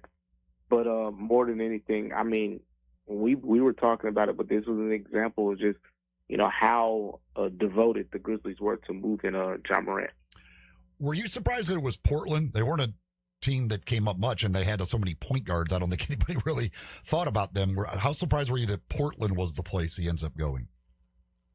It was a team I had mentioned probably a couple weeks ago, but at the same time, it wasn't probably the top destination that definitely came to mind. I think when I listed 6 teams probably 2 weeks ago, and Portland was one in particular, not because of the point guard situation, but more so because Portland needs guys who can put the ball in the basket. And that is the problem in Portland, and I believe that played a role in Portland wanting to take this risk. Yes, you're going to get Dame back next season, but if you watch the Trailblazers in the playoffs, they looked like one of the Eastern Conference teams, playing really good defense, but really struggled to score. Mm-hmm. Even when they played those playing games, I think it was against the Phoenix Suns, when they played against the Spurs in the first round, they struggled to score the basketball and create opportunities. And, now you add a healthy Dame, potentially a healthy Ja Morant, and you just added multiple guys who can get over 20 points per game in their sleep. Do they keep Chris Murray? Right now, my inkling would say no. I think we've been kind of talking about this number game situation that the Grizzlies are in, and that was a big part of the potential Ja Morant trade too. I always wondered, would they be able to pull off a 1-for-1 with some draft capital, or would it be a 2-for-1, which it was in this case. So, yeah, you got a big roster crunch now, guys, and it is something that I really am intrigued to see how they come out of this, because they're going to have to work some magic. Like right now, you're talking potentially 17, 18 guys. You got to figure out what you're going to do with Richie Saunders and whatnot as well. So potentially 17, 18 guys who need, who have a solid case for being on this roster. So, I think for the most part, Chris Murray right now is one of those guys who potentially could be moved, but we know there may be some more change at the point guard spot as well. Well, yeah, again, I mean, we figured like Taj Gibson certainly would be gone now, right? Like they don't like, you'd think that's easy. Yeah, I think Taj Gibson, and I think I've said it before, but Brandon Clark is technically, by the rule book, he's still a member of the Grizzlies roster. So Brandon Clark, Taj Gibson, possibly Murray, and then you get into conversation of Murray or one of the point guards. Do you think it's more likely that they try and alleviate some of this maybe through a trade for somebody like a somewhat bad contract or whatever, right? Or is it just end up being buyouts and that way of getting out of it? Well, I think they're definitely going to try to go the bad contract route if they can, because the thing is, they still the Isaiah Stewart deal still isn't official, so he's going to be added to the roster at some point, as well. But I think that is definitely probably the more plausible option for them than potentially any other way. They're going to probably try to add a contract and use some of the trade exception that they have available, and probably try to do a 2-for-1 and move out two guys that way. I think that'd be a much cleaner way of doing it, particularly with the point guard. Like, yeah, they're not making a ton of money, and you can move off of them in that way, but either you're going to move off a cheap, impactful guy like Scotty. You're not really paying him much, but you're definitely getting your bang for your buck there. Or you have a guy who's probably cost a little bit more, but he's the least productive, at the position right now. And that's Walter Clayton Jr. But you're going to have to pay him for a couple more years at least. So that's kind of the situation right now. So I do think they'll try to make a trade and butter it up with another team so that team can take on potentially one of those players. Yeah, I mean, it's certainly there are some very expendable guys, like you said, like Clayton, and so you got to make decisions on those. But I did want to go back because you mentioned Isaiah Stewart, and that trade happened since the last time we talked to you. It happened that Wednesday night. What did you think of that move, which is it still cracks me up the way they did it, of getting the 3 picks from Detroit and then trading those 3 picks back to Detroit? Very bizarre. But what do you think of Isaiah Stewart on this roster? Oh, it was a great move. Great move in terms of the identity that this team wants to create going forward. Like, it was already very clear the direction that the Grizzlies were going in. And then you add Isaiah Stewart, who's going to bring some of that tenacity. When people think, oh, we can pick on these young guys and bump them around and whatnot, he's going to let them know, like, don't mess with my guys. So that's good. But then there's a production that comes with Isaiah Stewart. He's a great defensive big, very mobile, can move his feet, can switch onto smaller guys. Was really in the running this season for an all defensive team spot. Before that, I think it was the fight with Charlotte, and then he had another situation or two, but he was in the running for an all defensive team.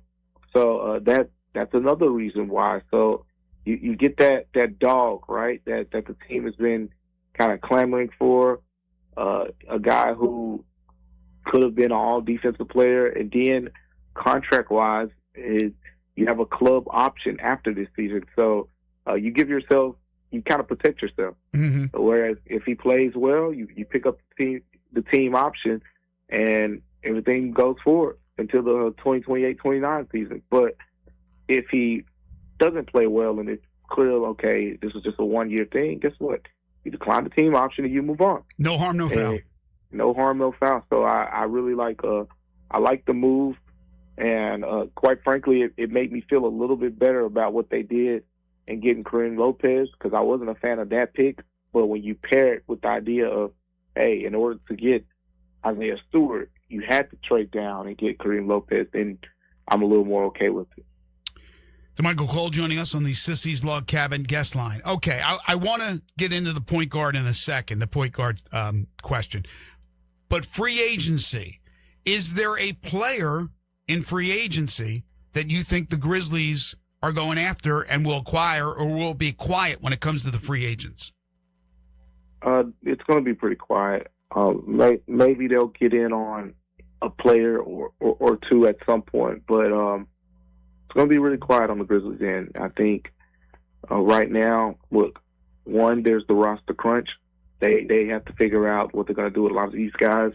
I think I said it recently that the thing about the Grizzlies roster is once free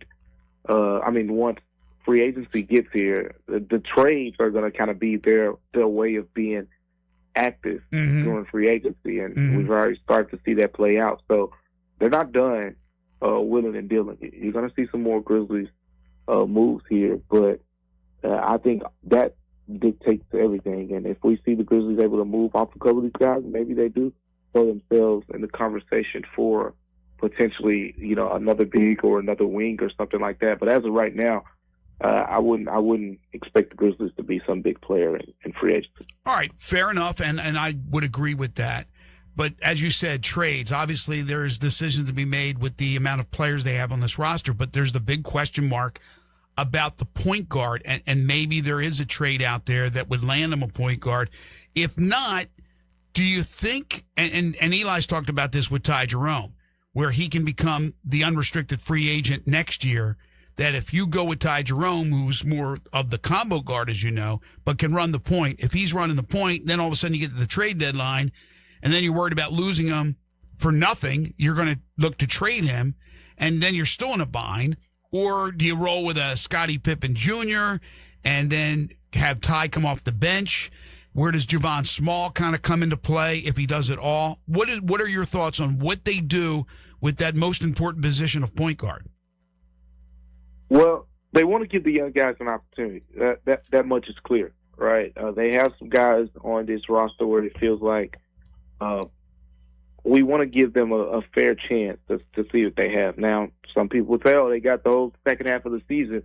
But in the case of like Javon Small, Walter Clayton Jr., they were rookies. Scottie Pippen Jr. and Ty Jerome dealt with some injuries. Each of them barely played a month, if that, or a little bit more. So, with that being said, I think this first season is going to be about giving those guys opportunity. And then one of the things that I've talked about is the Grizzlies could kind of, when they make these moves, play it safe with their books. And we just talked about how they have a club option after this season with Isaiah Stewart.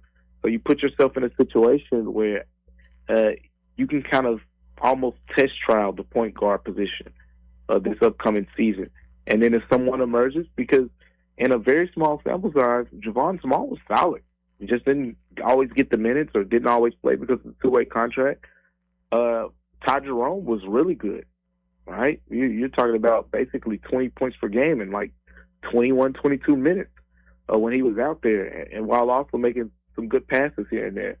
Scottie Pippen Jr. has been solid over the course of his entire Grizzlies tenure. So putting those guys on the floor and seeing what you have and kind of measuring it, and then determining how aggressive you need to be in getting another point guard actually is solid strategy, if you ask me.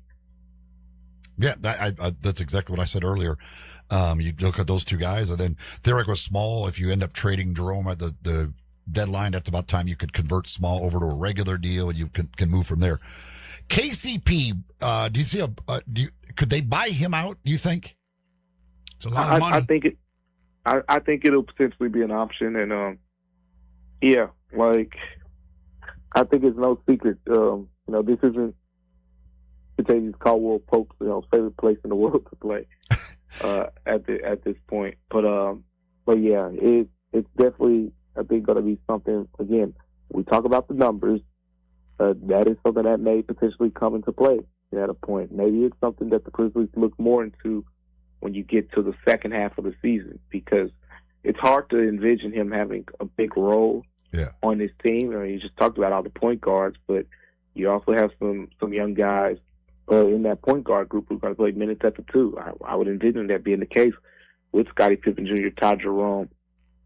Cedric Howard now is probably a starting two if you put Jeremy Grant, at the three, and Cam Boozer at the four. So Kentavious Caldwell-Pope's probably going to have like a reduced role in a way. And I could see at the deadline the Grizzlies doing a buyout type of thing. It would be harder seeing it happen now with how much of it they would have to eat. You're talking roughly around $17 million or so for him to go get a minimum somewhere else, because that's typically what happens when guys get buyout. Mm-hmm. You buy them out, whatever the amount is that they could, plus whatever they can add in free agency. In his case, it would probably be a veteran's minimum.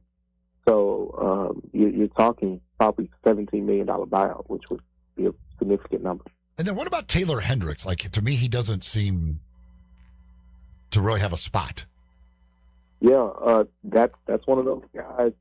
When we talk about potentially clearing the deck for after next season, after this upcoming season, he's part of that equation. I think right now he's going to get an opportunity. He's going to get an opportunity, and he just got an opportunity a little bit. But after this season, he'll be a free agent, and that'll kind of probably be that. He's going to make close to $8 million this season. So that's a decent number. And again, he was a top 10 pick coming into the draft. But yeah, I think he's gonna get some chances here and there. But the power forward position, which again, that's another position, just like with the point guard. Sure.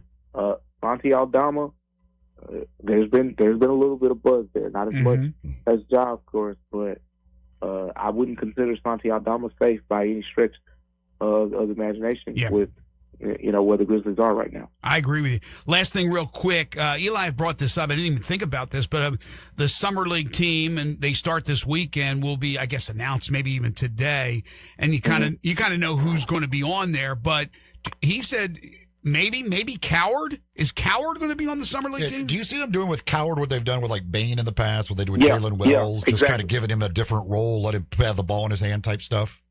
Exactly, Tutti. That's the plan. Everything that I've heard, Cedric Coward, the plan is for him to be available. Don't know how many games that'll be. They played a few games, and it was like, all right, you're too good for this. But Cedric Coward, that definitely is the plan. I think you're going to see a mix in terms of what his role will look like. He's definitely going to get the ball in his hands a little bit more to kind of expand his game. But they also have a bunch of point guards that'll be there too.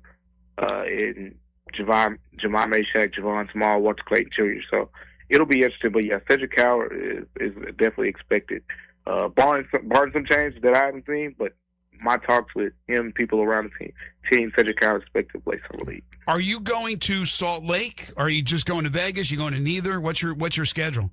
I'll be in Vegas. You'll be in Vegas. Okay. All right. Yeah. Sounds good. Again, it starts in Salt Lake City this weekend and then on to Vegas. And DeMichael will have you covered over at the Commercial Appeal. He's with us every single Wednesday. Make sure to follow him on Twitter at DeMichaelC. Thanks, DeMichael. Take care, guys. You too.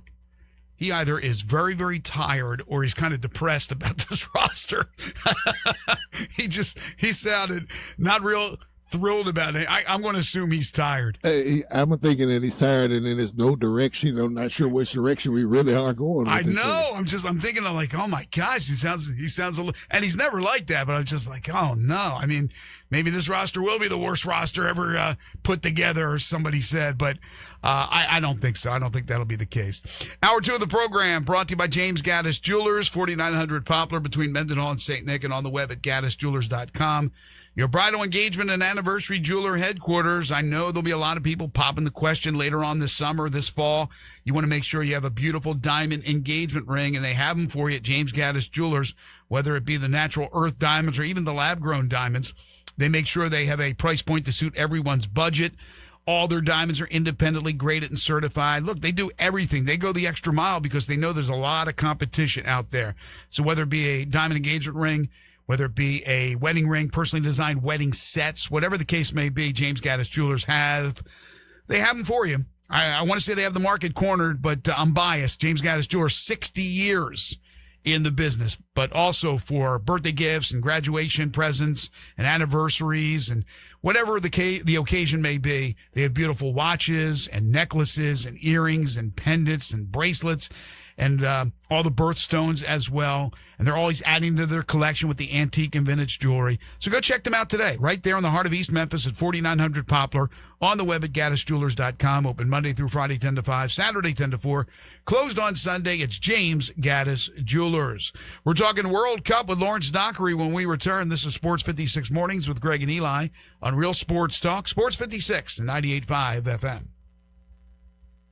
Broadcasting from the Family Leisure Studio, we are Sports 56 and 98.5 FM. Hi, this is Troy Fiveash, owner of Fiveash Roof Services. Do you know what Penny Hardaway and I have in common? We should both be in that building celebrating the best basketball players of all time. Of course, I'll have to buy a ticket to get in, but he should already be there. But seriously, we both surround ourselves with the best people we can find. We work hard to achieve our goals, and we are both among the best in our respective fields. At Fiveash, we can't win titles or get national awards, but what we can and do strive to do is give 100% of ourselves to give you the best product possible and one you can be proud of. So if you need a roof, siding, or gutters, give us a call at 901-367-0050, and we will do everything we can to provide you the best of everything. Fiveash Roofing. Fair, honest, and ethical. 367-0050 or memphisroofer.com. 367-0050 or memphisroofer.com. Fiveash Roofing, it's what we do. We're here for you. Old Dominick Distillery is pouring Memphis pride into every cocktail. From the winning atmosphere at its downtown Memphis distillery to award-winning craft spirits, Old Dominick is pure Memphis spirit through and through. Swing by the distillery bar for a pregame cocktail or celebrate your wins with a guided tour and tasting. Old Dominick Distillery. Come for the spirits, stay for the experience. Cheers to Memphis. Learn more at OldDominick.com. Marty McNate's on vacation, but passed along some exciting deals at Gossett Volkswagen Germantown's Volkswagen Driver Days event. If you're looking for sporty, we Gossett 2026 Jetta S. Just $249 a month. $249 a month for Jetta S. Luxury just got a new definition in 2026 Tiguan 2.0 TS. Now $269 a month. Brand new Tiguan S $269 a month. Plus 2026 Atlas SE. Only $329 a month. That's only $329 a month for a brand new Atlas SE. Marty McNate will be waiting for you at Gossett Volkswagen Germantown, 7420 Winchester Road. Online, GossettVWG.com, and remember, your future's what you make it.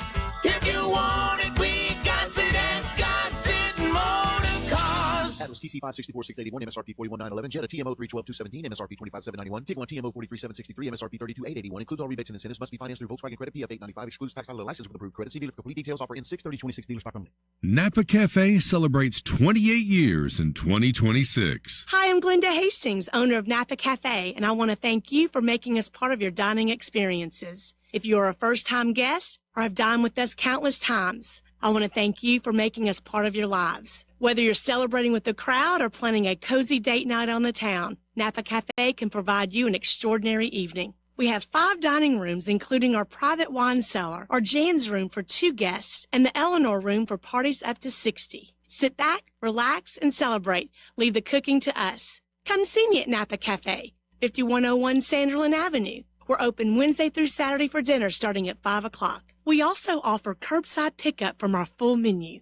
For details on our stay-in, dine-out menu or reservations, visit our website at napacafe.com. We can't wait to serve you. Come join in and celebrate 28 years of Napa Cafe in 2026. This traffic brought to you by Old Dominick Distillery. Come for the spirits, stay for the experience. Cheers to Memphis. Learn more at OldDominick.com. Sports 56 traffic. Good morning, cranking in pretty good out here now, right on schedule up through Midtown as we check it out live. 240 north here at Lamar. TDOT's wrapping up a couple of accidents out here. Still some volume trying to get down I-40 westbound right now, coming past Germantown Parkway all the way down to Sycamore View Road, trying to get on that 240 flyover. Some of that traffic's already getting off there onto Sam Cooper coming inbound. Bridal season is here. Shop local this week at Weimer's Jewelry, located 7525 Highway 64. I'm Commander Chuck, you're on time traffic.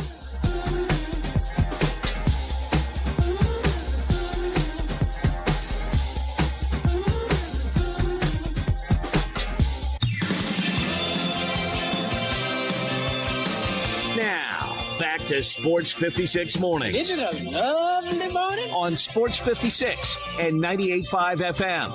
This hour brought to you by James Gaddis Jewelers. Here once again, Greg Gaston and Eli Savoy.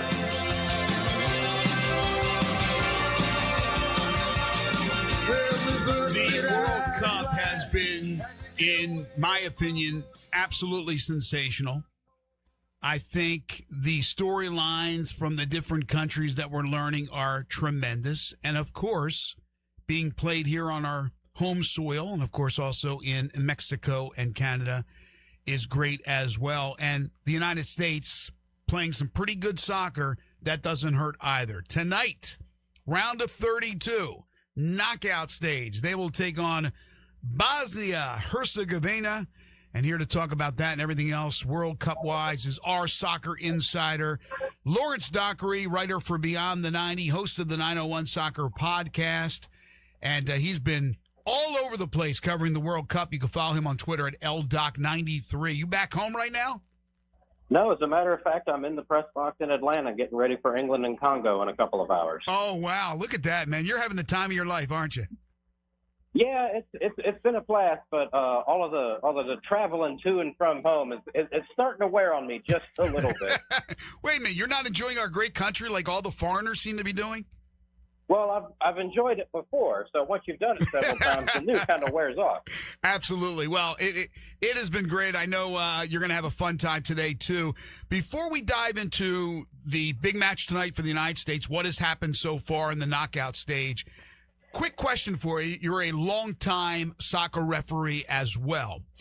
Mm-hmm. Is there any specific rules on a PK? In other words, once the whistle is blown, okay, it used to be once the whistle was blown, the dude kicked it, okay? And the goalkeeper maybe moved around, maybe didn't move around. Now they're stopping, they're stutter steps, they're like, what are you allowed and what are you not allowed to do in a PK? So, by the letter of the law, you're technically not supposed to, come to a complete stop. Like, once the whistle blows and you start your run-up, you're not supposed to come to a complete stop to deceive the goalkeeper. But that's one of those ones that is very seldomly actually enforced because that would probably cause a lot more problems than it solves. But from a purely, gameplay standpoint, I think the stutter step run-up is one of the stupidest things that these players have ever come up with. Just go up and kick the ball, dude. Like, how many times have we seen so far, just at this tournament, let alone throughout the history of penalty shootouts, the guy does the stutter step and puts the ball over the moon or puts the ball out so bad that it almost goes out for a throw-in. Right. Just go up and kick the ball. Quit trying to overthink this and be the coolest dude out there. It's a lot cooler to put the ball in the net than it is to miss. Trust me. No, I'm with you. I was just, and I'm glad you were able to, and I knew you would be able to answer that, but I knew you couldn't come to a complete stop, but these hesitations make it look like they're almost stopping, and it's just, it's gotten a little bit out of control. All right. So the round of 32 matches so far, what's been the biggest surprise to you? Paraguay beating Germany on a game for a specific game. Paraguay beating Germany and knocking them out is the biggest surprise. I wasn't high on this German team coming into this tournament. I didn't think they were going to go very far, and I ended up being right. But they came up shorter than even I thought they would, and them losing that game on penalties to Paraguay was especially surprising because Germany doesn't lose penalty shootouts. They just don't do it. Right. At the World Cup, they've done it 4 times. They've won all 4. I think at the Euros, the last time they lost a penalty shootout was like the 70s. And then the only time I can recall watching them lose a penalty shootout was the 2016 gold medal game in Rio against Brazil, and that's a U23 event. So I don't know if you want to really count it or not. But they've got some problems going on in the German Federation right now. They got grouped at the last 2 World Cups. They're out in the first knockout round game this time.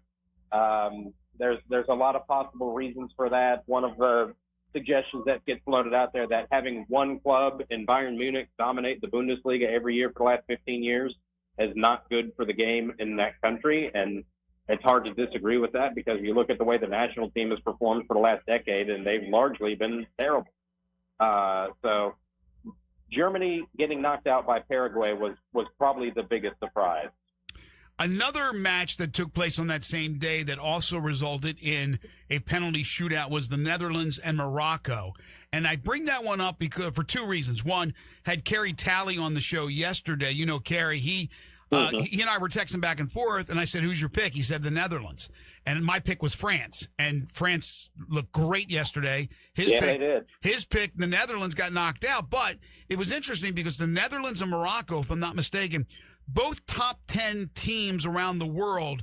My question to you is, once they hit the round of 32, should they be seeded and then therefore schedule matches 1 versus 32, that kind of stuff, as opposed to what they had with, unfortunately, one of the top tier teams going out in the first knockout stage?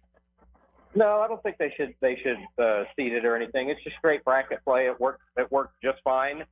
If you're a top 10 team in the world, you need to go out there and prove it. And the Netherlands did not play like a top 10 team in the world. They played scared. They played not to lose that game, and they lost anyway. What does our old pal Herm Edwards always say? You play to win the game. The Netherlands did not play to win that game. They even went up 1-0, and all they tried to do was make sure they didn't lose, and what happened? Right. They lost anyway. And Ronald Koeman's already resigned. He's already been, it's just one of those you can't fire me, I quit kind of deals because he was going to get fired. He's not real popular. I mean, I sat in the post-game press conference after their draw with Japan, and I don't speak Dutch, and I didn't have my headphones, so I couldn't use the interpretation app. But I've lived the human experience enough to know that those Dutch reporters were not happy with that draw, and they were absolutely filleting that dude in that post-game press conference. So if you're a top 10 team, you need to go out there and play like it. And they didn't play like it. And Morocco played like it. And I don't know what they're doing over there in Marrakesh and Rabat and Casablanca, but whatever they're doing over there in Morocco is working, because they are now one of the preeminent powers in the game contemporarily. They went to the semifinals at the last World Cup. They won the bronze medal at the Paris Olympics in 24. They won the U20 World Cup last year, and they're unbeaten at this World Cup and into the round of 16. So whatever they're doing is working. What's the U.S.'s chances today in their match? What are we looking for today? Oh man, this is one of those ones where you try to go with your head over your heart, but in this case, I'm going with my stomach because I'm a nervous wreck for this game because you know the U.S. has not beaten a European team in 5 years, and you go back to 2017. And the U.S. has played 22 games against European opponents. They've won 2 of them. Wow. Bosnia, of course, a European opponent. Bosnia, the last European opponent the U.S. actually beat. The U.S. has played Bosnia 3 times. They've got 2 wins and a draw. So, you know, you look at this and you look at the way the U.S. has performed when their starters have been out there for the first 2 games. And then even the way they performed against Turkey with the backup. You know, they lost, yes, and it sucks that they lost on the last kick of the game. But they didn't embarrass themselves, I don't think, unless you're Matt Turner, who's a disaster, who should never be allowed to play for the national team ever again. But, you know, Bosnia is a team that we're probably going to see from them a lot of what we thought Paraguay was going to do and what we saw from Australia. And that's just pack it in, be really difficult to break down, be physical, be tough to play against. And those games, we saw the U.S. really successfully break those teams down and create a lot of chances. Now, at the World Cup, as we've seen in these knockout rounds, the margins are so small. The line between success and failure is so small that when you do create those chances, you have to put them away. And they did a good job against Paraguay in putting away the chances that they created. They did an okay job of that against Australia, and they scored twice against Turkey, but there were a lot of chances that they could have and should have put away that they didn't. And when you play games in the knockout round of the World Cup, if you don't put your chances away, the other team will punish you. And that's what Bosnia's been living on the edge, man. They finished second in their qualifying group in Europe. They had 2 games in the playoffs to get to this World Cup. They beat Wales on penalties. They beat Italy on penalties. And so far at this World Cup, they got a draw with Canada. They lost 4-1 to Switzerland, but that game was 0-0 in the 75th minute. And for some reason, the last 15 minutes of the game saw 5 goals get scored. And then, you know, they were pretty comprehensively better in the 3-1 win in their final group game against Qatar. So, you know, this is, you know, I understand this is not a team that you see at the World Cup very often. And this is, their second World Cup appearance and only their first time in the knockout round. So, you know, the expectation is to beat them. And I think if we play our best, we can and will beat them. But you have to play your best. And we've seen that from the U.S. basically since the roster got announced. They've played 3 games at this World Cup plus 2 friendlies. They've looked really good in all of them. They need to make sure they go out there and play like that tonight, because if they don't, Bosnia can hurt them. I'm looking at the odds on ESPN, which is, what did we say, Jay Ham? They use DraftKings? Yes. ESPN? I don't even understand what this means. It says 3-way. And it says USA minus 260. So that makes them the favorite. It says Bosnia-Herzegovina plus 800. I mean, and a draw plus 390. Well, there's no draws unless they're talking about at the end of regulation, it would be tied. I've actually learned that lesson the hard way. There was in 2021, we were out in Vegas, and I was betting on some of the games at the Euros. And I think I bet Italy against Spain, and Italy beat Spain on penalties. And I went to go cash my ticket, and they're like, yeah, no. And I'm like, what do you mean? Italy knocked them out. They're like, no, it's to win in regulation. I was like, well, that would have been nice to know before you took my money. Right. It's so confusing. But so the way I read it then would be, if you think Bosnia is going to beat the United States in regulation, it's plus 800. But the USA to beat Bosnia in regulation is minus 260. So with everything you just said and the troubles that the United States have had over the years against European competition, why do you think the USA is that heavy of a favorite? Well, they're at home, and that matters. And, they've been, like I said, they've been playing very well this tournament and even in the lead up to the tournament. So, we saw how good this team can look in that first half against Paraguay. They did things in that first half of that game that I've never seen them do in a World Cup game or in any real game that matters against non-CONCACAF opposition.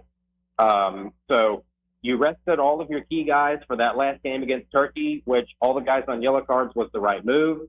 Pulisic did get in there in the second half as a substitute and really made some things happen. I don't know. I made the point back in March that we cannot just expect this team to flip a switch when they get to this tournament. And they have done exactly that. They have flipped the switch and started finally playing up to their potential. They have a very talented team, certainly much more talented than Bosnia's team. But talent, cannot win on talent alone. And I think one thing that we've seen is Mauricio Pochettino has finally got these guys to buy in and play as a team and go out there and lay it all on the line, which had been a big problem for this group of players for the last 3 years. So you combine home field advantage with talent and with form and with the quality of your manager. I think that lines up to why the U.S. is such a big favorite.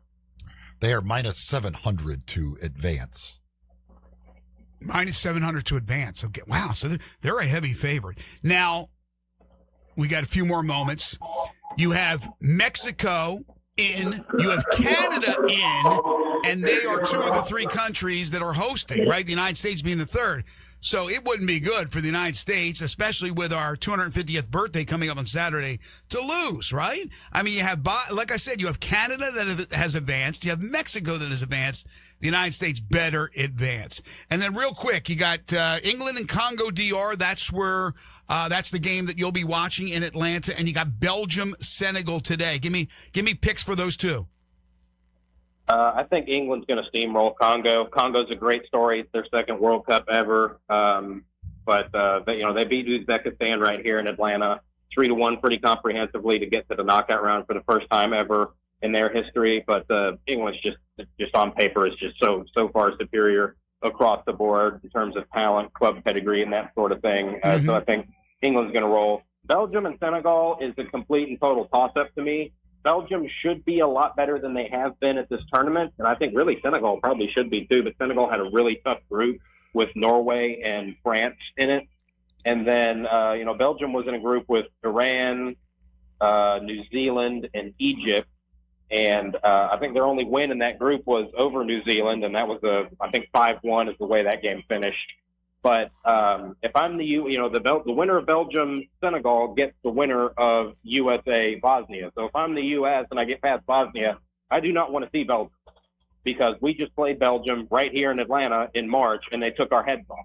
Oh, wow. And you look back historically, as long as I've been watching the U.S. national team, I think we played Belgium 3 or 4 times, and we've lost every one of them. So I would much rather play Senegal, A, because you keep losing to Belgium, and B, we know they can beat Senegal because we just beat them before this tournament started. So, but as far as who actually wins between Belgium and Senegal, I would lean Belgium just because, again, on paper, they're the more talented team. But I think they've kind of underwhelmed at this tournament so far, and Senegal's happy to be in the knockout round as a third-place team. So I think that game is a complete and total toss-up, and it would not surprise me if we went extra time and maybe even penalties in that one. All right, but root for Senegal, root for the United States, of course. Lawrence, enjoy the match that you are at. That's England and Congo DR. He is our soccer insider, writer for Beyond the 90 and host of the 901 Soccer Podcast. We will talk to you next week. All right, thanks, guys. Thanks, Lawrence. England is minus 1,000 to advance today, so they are definitely that. Belgium-Senegal is very close. Belgium is minus 175 to advance. You know what's interesting? I was talking to my wife about this yesterday, that we have, of course, Great Britain, right? Great Britain is made up of Wales, Scotland, England, and Northern Ireland. But they're all separate for the World Cup. If they were together as one, would they be the best team in the world? Because now you have the Scots who are in the tournament. Northern Ireland, I don't even know if I think everybody feels a soccer team. And then Wales didn't make it. But I just wonder how good they would be if they had them all together. I couldn't remember which one of our guests that we had, but they pretty much explained. Actually, I think it was Jake Crane that explained to us on the happy hour that in Northern Ireland, they like our style of football, American style football, more than they like soccer. Well, and then, speaking of that, with the Scots and the way they invaded Boston, all the fans that were there in Scotland, Robert Kraft now is trying to get the NFL to schedule a NFL game with the Patriots and whoever else in Scotland. He says the Scots will love our football as well. We love the Scots. Has now got that great relationship. Folks, Central Barbecue's been serving up great barbecue for a long, long time. And now you can on their Central Avenue location at 2235 Central Avenue. That's the, of course, original location of Central Barbecue, although it's a brand new building now. They are serving up breakfast daily from 7 a.m. until 10:30 a.m. Plus, they also have a full bar during the day and night from 11 a.m. until close. A full bar serving up mixed drinks, wine, and local beers as well, with signature drinks like the Tiger Margarita. You'll find that all at the Midtown location of Central Barbecue. Again, 2235 Central Avenue. Breakfast now available in the morning and a full bar available throughout the day and evening at the Central Avenue location of Central Barbecue. The NBA has announced salary cap and apron numbers for the upcoming season. We'll go over that when we return. Plus some of the best available free agents out there waiting to strike a deal with the team. We'll give you that information when we return. This is Sports 56 Mornings with Greg and Eli on Real Sports Talk, Sports 56 and 98.5 FM. Sports 56 and 98.5 FM. Available locally on your radio dial as well as around the world online at sports56whbq.com. Take us with you everywhere by downloading the Sports 56 app. And at home, just say, Alexa, play Sports 56. Wherever you are, it's easy to stay tuned to Sports 56 and 98.5 FM. I'm Gary York. I'm the service director at Lexus of Memphis. Our service department wants to be more than just a place where you get your oil changed. We do glass repair, windshield replacement, recalibration of your camera and sonar systems, even wheel repair, tire replacement, all the things you would expect from a luxury automotive dealer. Please check out our website. You can schedule your appointment, check out our specials, hours of operation, or if you'd like to do it in person, please reach out to one of our associates at 901-271-5199. Tito's Handmade Vodka is America's favorite vodka for a reason. From the first legal distillery in Texas, Tito's is 6 times distilled till it's just right and naturally gluten-free, making it a high-quality spirit that mixes with just about anything. From the smoothest martinis to the best Bloody Marys, Tito's is known for giving back, teaming up with nonprofits to serve its communities and do good for dogs. Make your next cocktail with Tito's. Distilled and bottled by 5th Generation Incorporated, Austin, Texas. 40% alcohol by volume. Savor responsibly. Progressive presents the Museum of You. We begin our tour with a unique piece, a relic from the early big screen television era. Remarkable. Next, we find a juicer, which historians believe has only ever been used once. And finally, compact discs from the emo era. A rare find indeed. Some things should be history, but until then, you could protect what's important to you and save by bundling your auto insurance with a renter's policy from Progressive. Progressive Casualty Insurance Company affiliates and other insurers. Not available in all states or situations.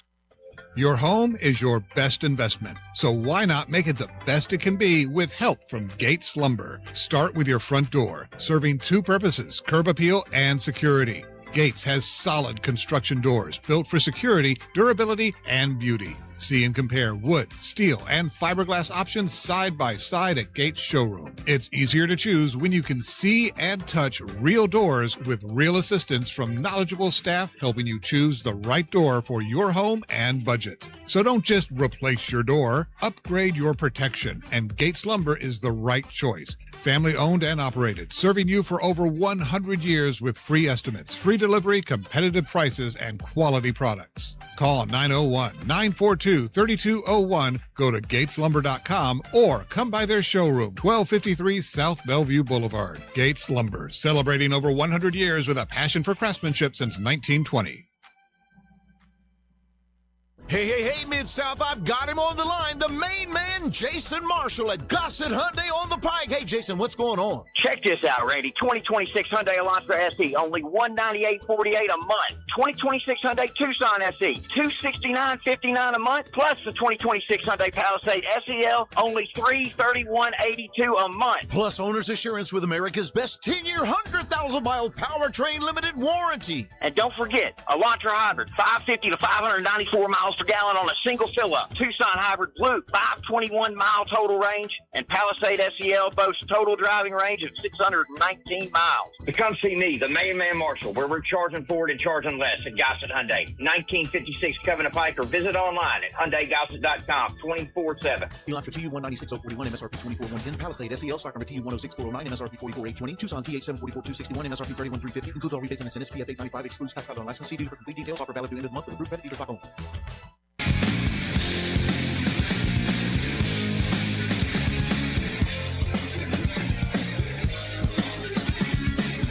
Now, back to Sports 56 Mornings on Sports 56 and 98.5 FM. This hour is brought to you by James Gaddis Jewelers. To reveal the full spectrum of its dazzling color. Here once again, Greg Gaston and Eli Savoy. I will say this. We, last Thursday, we spent the night in Miami. And so we went Thursday night to a place to watch the U.S. game. Mm-hmm.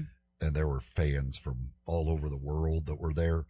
The Scottish people, they are a lot of fun. They are a good time.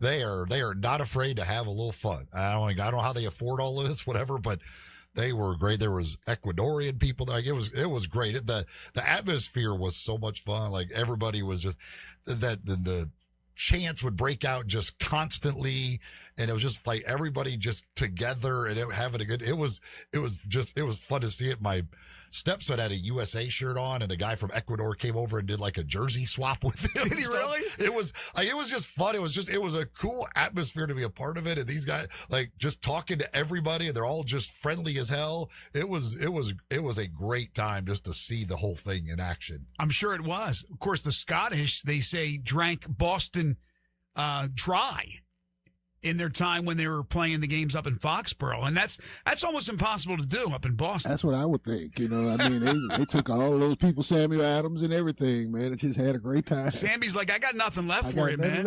Yeah, the Scots having the Norwegians with the row the boat thing. The one guy, he looks like he's right out of the Viking movies that I watch on Netflix. My God, it's great. I mean, these stories are really, really cool. And for me, the viewing experience is much better on Peacock and Telemundo because it's authentic. It's the Spanish language. You get better crowd shots, the whole nine. It's just great experience. We lost you. We lost your mic. I was better on the Telemundo. It's just for me. I haven't seen the Telemundo once, but I'll tell you this: the British announcers are fabulous, and the female British announcers are the best. Well, that's also why the Telemundo is better because you get better crowd shots with the ladies on. Oh yeah. But I'm just talking about the announcers. They're showing Ed Norton and Brad Pitt in the crowd. They're showing the better shots. Well, as opposed to Jimmy Butler actually looking like a Colombian who moves kilos.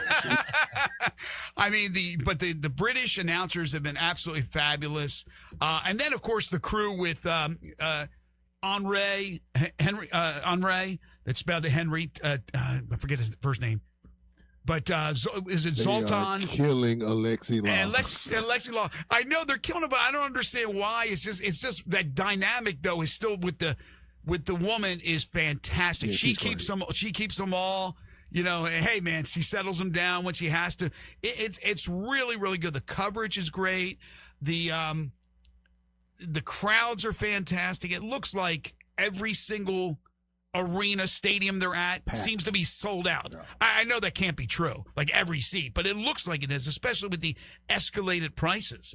But it's interesting. Some people talk about, well, we went to the game at SoFi in L.A., and this is what we paid for a couple of hot dogs or whatever, and it was astronomical, right, as you would imagine.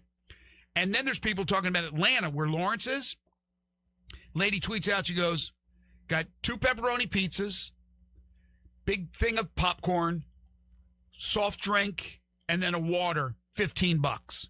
There's something Atlanta. I think they do that for the NFL too, don't they? They keep the prices down at the Mercedes-Benz Stadium. Yeah, I mean I wish they all did that, but that's fantastic. All right. We got to take a break, but when we come back, I'll tell you about the new numbers for the NBA for the 26-27 season. Best available free agents out there. Also news from Wimbledon. We'll take your calls and texts on the Sissy's Log Cabin listener lines at 901-360-8255. Happy Bobby Bonilla Day to everybody. This is Sports 56 Mornings with Greg and Eli on Real Sports Talk. Sports 56 and 98.5 FM. Did you miss your favorite Sports 56 show? No! Check out the podcast, broken down hourly at sports56whbq.com or wherever you get your podcasts. Be sure to like and subscribe. Never miss any Sports 56 show again with our podcasts available daily from Sports 56 and 98.5 FM. Unlock your new go-to spot, Codes Dispensary in Steele, Missouri, just over an hour from Memphis. When you're ready for a legal, reliable option, they're right up the road. Explore the full menu of top-shelf products in-store and online. Short on time? Order ahead and cruise through the drive-thru for a quick pickup. Stack rewards while you stock up with Club Codes. Earn points for every dollar spent. Codes Dispensary, now open in Steele, Missouri. Supreme cannabis that's worth the drive. Learn more at codesdispensary.com. That's codesdispensary.com. Is your wife asking you to stop eating junk food? Well, we have you covered at Humdinger's. It's quick and it's healthy, and most important, it tastes amazing. With many choices from salmon salad to rainbow trout and grilled asparagus. Come visit us for lunch at Humdinger's, 6300 Poplar Avenue. So good, Coach Penny eats with us weekly. Don't forget, Humdinger's offers full-service catering for weddings, social events, or your corporate lunches. You can call 901-260-8292 to find out more. It's time to get your backyard ready for the ultimate pool party with a little help from Family Leisure. If you've been sitting on the fence about taking the plunge with a pool, now's the time to take the dive. You want an above-ground pool? Done. Starting at $39.99, and that's with installation. You want an in-ground pool? Take your pick. They start at under $50,000. Accessorize that pool with a patio furniture set starting at just $9.99. Outdoor sectionals? They start at $12.99. In fact, all in-stock patio furniture sets are priced to move. And with select patio furniture sets, you'll get a free umbrella and base. Okay, you aren't looking to get into a pool just yet? Family Leisure has hot tubs that start at just $34.99. Get in shape or stay in shape with a swim spa starting at $16,999. Get your backyard, front yard, side yard, whatever, ready for fun. Family Leisure, Whitten Road at I-40, where family and fun come together. At Gossett Volkswagen on the Pike, it's the Volkswagen Driver Days event, and it's drivers wanted. If you're looking for sporty, we Gossett 2026 Jetta S. Just $249 a month, $249 a month for Jetta S. Luxury just got a new definition in 2026 Tiguan 2.0 TS. Now $269 a month. Brand new Tiguan S, $269 a month. And right now, Gossett Volkswagen on the Pike's got 2026 Atlas SE, only $329 a month. That's only $329 a month for a brand new Atlas SE. Ready for a new ride? We got you covered at Gossett Volkswagen on the Pike, 1875 Covington Pike, or shop online anytime at GossettVWMemphis.com. If you want it, we got it at Gossett Motor Cars. Atlas TC 564,681, MSRP 41,911, Jetta TMO 312,217, MSRP 25,791, Tiguan TMO 43,763, MSRP 32,881. Includes all rebates and incentives. Must be financed through Volkswagen Credit PF 895. Excludes tax title license with approved credit. See dealer for complete details. Offer in 6/30/26 dealer stock only. This traffic brought to you by Old Dominick Distillery. Come for the spirits, stay for the experience. Cheers to Memphis. Learn more at olddominick.com. Sports 56 traffic. Good morning, cranking it pretty good out here now. The normal spots for this time of the morning, especially 240 north here at Lamar. All that traffic trying to get up through the Midtown area. It continues to build over from Crittenden County, West Memphis on the I-40 bridge, 55 bridge, also showing signs of building as well. Hey, don't let a slipping transmission make things worse on your car or truck. If you're having any kind of transmission problems whatsoever, let them check it out today at Amco Transmissions. There's 2 locations right here in Memphis. I'm Commander Chuck with your on-time traffic.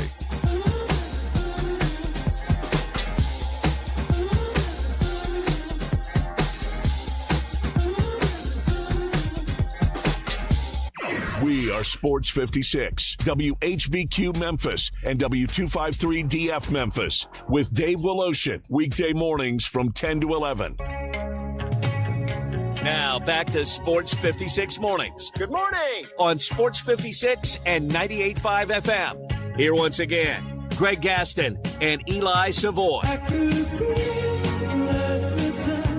Welcome back, everybody. 9:04 the time. Hour number 3 here on Sports 56 Mornings, the Wednesday, July 1st, 2026 edition. Greg Gaston, Eli Savoy. Jay Ham with you. We're live and local broadcasting from the Family Leisure Studios. Family Leisure at 2120 Whitten Road, just north of I-40. Everything you need for a great 4th of July weekend and for a great summer they have for you at Family Leisure. Everything except the food. Family Leisure, go see Lindsay, Billy, and the gang. Tell them you heard it here on Sports 56. Right now it's 85 with a heat index already of 100 degrees and only getting warmer. 97 is the projected high for the next 3 days. 96 on Saturday and then 95 on Sunday with high humidity. There is a chance of a little bit of rain tomorrow with some thunderstorms possibly now at 55%, 25% today. But again, with the humidity out there as high as it can get, you never know when a passing shower or thunderstorm may come by your area. We were talking at the very end of the segment in hour number 2 about the soccer that's going on and the broadcasts that are going on. Our friend Jarvo hits me up and he says, the two guys, just for clarification, and I should know these pronunciations, but it's been a while for me.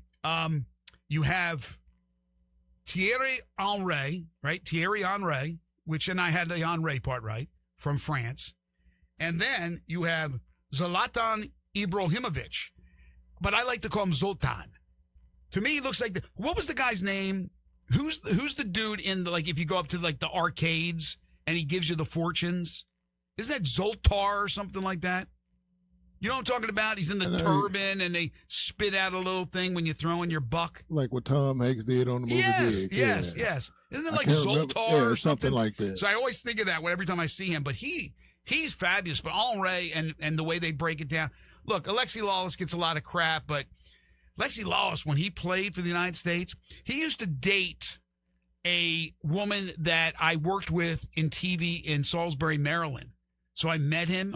He had just wild, frizzy, like almost Afro-style hair. I mean, now he's like, he's completely different. Looks completely different. Had the big red beard and all that. But he was a heck of a player. But yeah, there's a lot of criticism about their dynamics. I don't know. Does it seem like they gang up on him a little bit? Yeah, maybe they do. They're the foreigners. He's the American. I love it. I just think everything's going well with everything about this World Cup. Okay, so here are the numbers for the 26-27 season. The salary cap for the NBA season goes up to $164.961 million. The tax level is $200.428 million. The minimum you have to spend on your roster is $148.465. The first apron is $209.015 million. And then the second apron is $221.686 million. Is there anybody you know, Eli, any of the teams out there that are in the second apron? Well, right now, I guess technically Cleveland isn't because they got to re-sign Harden to his new deal. But once Harden inks his new deal, they will be back in the second apron, I believe.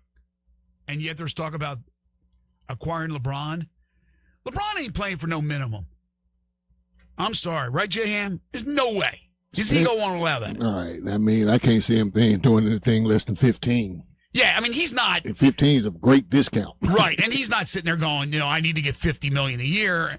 That ship has sailed. But yeah, he's not doing. If he's going to play for just a couple of million, he might as well join Carmine's crew in the basketball tournament that's going to be coming up in a couple weeks. To play for that $2 million, Carmine's crew, love that. So here's a story on best available free agents entering day 2 of the free agency period. And I'll give you some of the names, not going to read them all. But to me, it looks like probably the shooting guard, maybe the best group of them available? Because you have the restricted free agents. And so I'll start with that, with the centers. And it's a great list. You got Walker Kessler, you got Jalen Duren, but they're both restricted. Now, how much does Utah want to pay him and keep him? Duren, I think Detroit's already said they're going to keep him. Then after that, you have a Mitchell Robinson. And it's been reported by New York insiders that they're going to let Robinson go. Robinson he wasn't an integral part, but he was certainly a part of the Knicks championship win. But a guy who can't shoot free throws, I'm sorry, I'm not going after a guy like that. Big, physical, but he can't shoot free. So he's a liability out on the floor outside of 2 minutes. Yeah, the Knicks have said they're not going into the second apron. They would have to go into the second apron to sign him. So that's why, it is based on what they've said, they are not going to sign him. Vucevic, Drummond, Looney, Richards, Jackson Hayes, they're all on that list. And then the guy, Sandro, go ahead and try it for me. They played at Toronto, may end up being a Laker. Mama Kalashvili, I believe it is. Yeah, Kalashvili.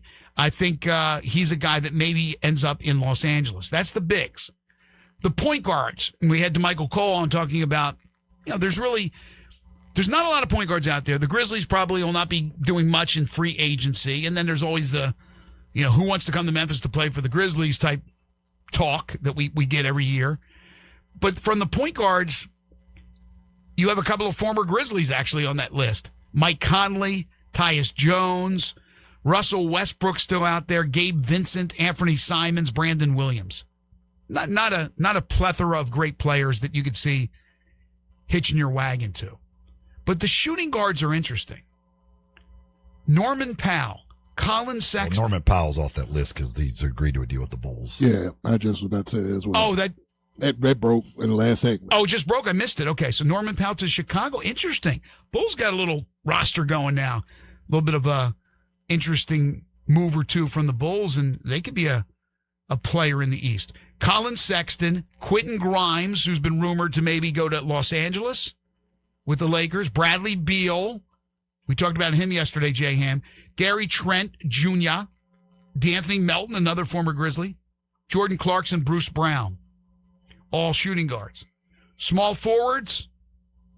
LeBron James. Ever heard of him? And then there's some restricted guys like Mathurin, who was picked up by the Clippers in the trade. Peyton Watson, he's restricted as well. Then you got Kelly Oubre, Chris Middleton, former Grizzly, Zaire Williams. And then with the power forwards, Tobias Harris, Rui Hachimura. Is he going to go back to L.A. with the Lakers? Kuminga? Rumor I saw with Rui, he might be going to San Antonio. Oh, my gosh. Jonathan Kuminga, who was with Atlanta after the trade, and Atlanta passed on him, so he's now an unrestricted free agent. Tari Eason, who is a restricted free agent. You got Mo Wagner. You got Kenrich Williams, another guy who I assume Oklahoma City will let go after re-signing Hartenstein. Kyle Anderson, yet another former Grizzly. Nick Batum's on that list. Kevin Love, still making money in the NBA, huh? Still making money. We ain't seen him in like half a decade. I mean, it's unbelievable. He was just over on the trip with the 16 Cavs with those guys. All those dudes. LeBron's still playing. Anybody else on that list? Or that was there? I think LeBron's the only one. Right? Because you had like, who are the other guys on that list? Unless Dellavedova is playing overseas, I think all of them are retired except LeBron. And did you see, who was the guy that didn't get the invite? Moskov. They didn't invite Timothy. That's sad, man. Come on, man. Timothy. And he felt like, it seemed like he was heartbroken about it. Like, hey, guys, I would love to hang out with y'all. I would be too. But anyway, there's your best available as far as free agents are concerned. Not a ton of greatness, but of course you got LeBron, and LeBron's going to dictate a lot of things. LeBron could trigger trades for the team that acquires him. And that's where we stand with the Grizzlies right now, that they have to finalize that roster eventually, and more than likely there's going to be trades that happen. I don't think the Grizzlies are a team, even with Para and all his money, that like to eat contracts. I mean, they'll have to, if they have to, they'll do it. But I think if they can make a trade, they'd rather make a trade. Would you agree with that? Some teams just everybody would like. I mean, I don't know, but some they've teams eaten a just ton eat of contracts. contracts. I mean, in the past, but If they're forced to. if you could make a trade to do it that way, then yeah, I mean, that would only make sense to do it that way. So we'll see what happens, but there's a lot of news still to come as far as that Grizzlies roster is concerned. What do you think about? We were talking yesterday about the roster as it is right now, unless somebody gets moved of consequence. Do you see Jeremy Grant starting and Jalen Wells coming off the bench? I would lean that way, but I don't. I wouldn't be surprised if Wells started. One, because of his defense, but two, just because he's the younger guy that's right now part of your future, and so you would have him out there with Coward and Edey and Boozer, because that's that's what you're looking at, that as your future. So have that guy out there with them. But so I think it could go either way. But I would lean towards Grant being that guy. But again, I think it's a toss up. Pistons are expected to waive guard Duncan Robinson.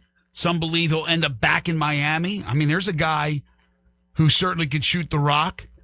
76ers have signed Ariel Hukporti, who played with the Knicks, to a $3.4 million deal. So he gets a little bank after winning a ring in New York City. As you mentioned, Norman Powell headed to Chicago. What are the numbers on that? Do you know? 2 years, $45 million. Good money. Good player.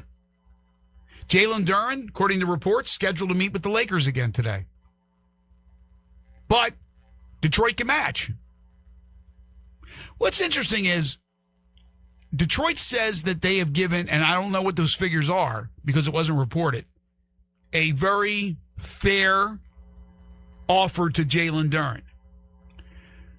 If the Lakers turn around and give him a huge offer and then they counter, well, right, they match rather, what's the point? Just go ahead and he's not a max guy, Duren. I don't even know if he qualifies for like the super max or anything like that, but he's an all-star. He should be paid accordingly. I don't know what that number is, but they do. They know when you're in the basketball game as management, you better know what the going rates are. So if you're going to end up matching anyway, you might as well just give him that money yourself. Give him that offer yourself. If you don't have any intention of letting him go. He's got to get that offer and sign that offer sheet. Right, but he's going to get presumably an offer that is more than what they're offering. There's no guarantee, but that's the assumption. Okay, so go get that offer, sign an offer sheet. And then they're just going to match anyway. But until you do that, we don't have to give you that. But basically you're telling him, we're going to try to go as cheap as we can. And then if you get the offer, okay, then we'll match. But we don't think you're valued at that amount of money. But, all of a sudden somebody wants you? Yeah, I guess we value you now at that money. Well, they can play puppeteer magic with you when you're a restricted free agent. Yeah, I mean, they've got you. But they all do. Not all do it the same. Some are a little bit more. This is true. Again, with true. They're some of them more willing to work with the player. Yeah, I think so.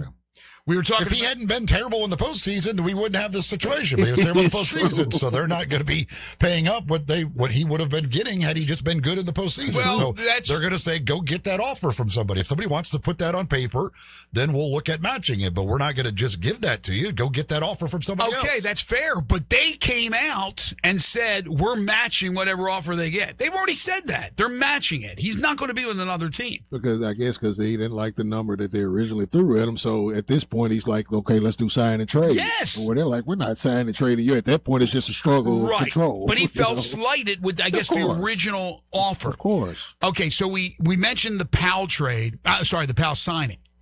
The projected starting five for the Bulls. Tell me what you think, guys. Giddey, Powell, Buzelis, Caleb Wilson, Nick Claxton. Who they got from Brooklyn. They sound like a It's pretty good. 5. That's pretty good. I don't know how deep they are, but I mean, this is a team that's like they're really punching all the way up. Just coming from where they were. They gave away everything at the deadline. Yeah, they so it's a whole blown up restart. It all depends what Caleb Wilson is, and there you go. Him right off the bat, I'm not sure about. Again, I think he's going to be. I think he has a chance to be great in the future. I don't know right away what Caleb Wilson is, but they also need Nick Claxton to kind of have a reset and hopefully a new location for him does some things. But again, with these teams, a weird thing. And they got a new coach. These teams are all you're trying you got to sign some guys because you're trying to stay out of that bottom 3 now. So now you're like. Even when you're in a complete rebuild, you're like, okay, we do need somebody because we don't want to be in the bottom 3 and lose out on ping pong balls. So we need to go get some. Now the Bulls had to spend money anyway because they were well below even the minimum salary. They had nothing on the books. But so these teams have to look at it like we're trying to finish basically 4th through 10th. That's how you take. We got to finish 4th through 10th. We can't be a bottom 3. We got to be 4th through 10th, and that's a hard thing to be in. To not completely be in the basement. But I don't know how you can put together a team and try to hit that bullseye, right? Like, what will it take to be bad, but not tremendously bad where you're a bottom 3. I mean, that's hard to figure out because, again, the unknown is injuries. You don't know it for sure, but it's the idea, like, you don't go into the season going in full tank mode. You're like, you got to sign some guys where we have to be somewhat deep. We want to sign some guys who can help us actually win some basketball games because in the past, you would just be like, well, we're fine. We're in a complete rebuild. We don't need anybody here that's going to do anything. That's like veteran guys who aren't part of our future. Who cares about that? Now you're like, we need a couple of guys to help us win some basketball games because we don't want to be bottom 3. Plus, you have to spend the minimum. You have to spend $148.465. You have to spend at least that because that is the basement as far as the salary cap for next year, which is at $164.961. So the tax level's at $200.428, as I mentioned earlier. So anywhere between $165 and $199, where does that put you? You're fine? Over the cap, but not in the tax. So you're fine to be over the cap. You're not paying a penalty. You don't pay the penalty. You're not paying a luxury tax because you're not over the tax limit. Yeah, until you hit the tax threshold. So why don't they just say because there are rules. There are things you can't do with you don't have any cap room to just go sign people to. And it gets how you could acquire players. Okay. And it gets more restrictive as you get deeper into it. And it really becomes the NFL. So that's what, there's one team that maybe 100. They had 190 in salary, but within the rules and everything, they don't hit the tax level. And then there's another team that has 170 right now, but they have no more maneuvering, even if it stays under the tax. And that's how those birds' rights and things come into play. When you're re-signing your own players, you can go over the cap to bring them back in that manner. Like if you're over the cap but under the tax, like you have the non-tax paying mid-level exception. That's how you could acquire. You don't have cap room to go sign a free agent. Right. The Bulls had cap room. They're signing Norman Powell to cap space. The Grizzlies couldn't do that. The Grizzlies got a $15 million non-taxpayer exemption, which there's a good chance Isaiah Stewart is going to actually go into that slot from what it sounds like. Into which one? Into the mid-level exception. The mid-level, yeah. So that will be used up. And then they have the biannual exception, which is, I think, $6 million. But that's how they could acquire, theoretically, a free agent. That's it. That's the only way you could do it. So I'm looking at the East. We've been talking a lot about some of these teams that now all of a sudden could make some noise and could be exciting because for years you looked at the East and even though they were top heavy, right? They had 2, 3, 4 teams. You go, that's it. That's all they have. Now you look at it and go, wait a minute here. We just talked about Toronto. You're 6-7 good teams out of I mean, absolutely 6-7, but I think there's also another 6-7? Yeah. I think there's also another group that could be really, they're going to be fun, but they could be really, really good. I mean, I don't know exactly what Charlotte's doing, but I know with those young players like Brandon Miller and Kneppel. Yeah. Charlotte made it. They took a good veteran with Naz Reid. Right. They took a step last year, so Charlotte's in the mix now. Toronto, we just talked about, they're going to acquire Kawhi. It's not official yet, so Toronto is right there. Atlanta, with what they're putting together, those pieces, all of a sudden Atlanta's a fun team to watch. Miami getting Giannis. So Miami maybe it should be back in the mix. Of course, you have Detroit and the step they took. Boston, New York, the defending champions. Cleveland will be good. I mean, I just rattled off 10 teams. Now, Chicago, that's an interesting 5. I don't know how deep they are. I don't know if they can get out of the bottom 5, but I don't think they'll be horrible. Brooklyn's got young talent, and then they got Randall. I don't see that one working. Indiana gets Halliburton back. They get a lot of Now they don't have the big that they had on the championship run. They got to the finals. Miles Turner. Yeah, they don't have Turner. So he's still mad because he went to go play with Giannis and Giannis left. So. Yes, I know. But they got to add some pieces. But Indiana could be at least back somewhat in the mix. Oh, yeah. And then there's Washington. Well, I think they're for – I'm going to say this. I'll even speak for Brian Dacus on this one. We watched a lot of Washington Wizards basketball because we just like, these are young guys. Let's just watch them and see how they progress. It's a fun group to watch, but now they're probably going to get some good quality early season television. Wait, you guys watched the Wizards previously? We watched a lot of Washington Wizards in 2025, 26. Are you guys psychotic? Yeah, we're psychotic basketball heads like that. Now I want to watch Washington. Now it could be really fun with Bonsa and Davis and Young. We were having fun with George and Bub Carrington, and we was having fun watching those guys. But the only teams I look in the East and go, okay, Milwaukee's going to be putrid. Yeah. Even though I think Jenkins will do a good job. Yeah. Brooklyn's I still think Brooklyn's a mess. That's it. And the rest of it, Orlando. You didn't mention him. Well, Orlando, yeah. Orlando's been very disappointing. Yeah, new coach and the whole deal, so they're kind of going on a restart in some manner, not from a roster standpoint. One of the Wagner's probably will be out of there as well. Yeah, Mo's unrestricted free agent I just talked about. But, I mean, really, in the West, you go, they're a team that's close to the second eight. Who is? They're very close to the second eight. Yeah, there. Orlando? Yeah. Oh, my gosh. With Bain, with this. I think as Paulo's money will kick in this year. The other Wagner. Mm-hmm. Sacramento's a hot mess, but they got A-Cuff, so they'll be fun to watch. But really, there's not a lot of rosters that the Grizzlies roster is more attractive. Let's be honest here. No. I mean, it could be fun. If it pans out and Edie stays healthy with Boozer and all that, they're going to be physical. It's going to be tough for teams to come in here. They're going to punk you. But nothing is like, oh, man, you got to watch the Grizzlies. And unfortunately, when you lose a star like Ja, that's understandable. But maybe they'll surprise because from a roster standpoint, I mean, Utah, Dallas, I would take any of these rosters right now. Maybe not New Orleans, but they got some young talent, as we saw, in Fears and Queen. They still got Zion, who was healthier last year. I don't know, man. It's going to be – I think next season in the NBA – is going to be really up for grabs. And then, of course, the Knicks, and we talked about this in the past, you stay healthy, you got a chance. Yeah, Orlando's at $211 million with only 12 guys for next year right now. So they're going to be right there at the second apron or possibly over the second apron. Folks, for lunch or dinner, Corky's is always a great option. You can dine in at any of their 4 local establishments here in the Memphis area, Poplar Avenue in Memphis, Poplar Avenue in Collierville, Germantown Parkway in Cordova, and Goodman Road in nearby Olive Branch. Add a third of a rack of ribs for just $7.99 when you purchase your entree. They have lunch specials every single day.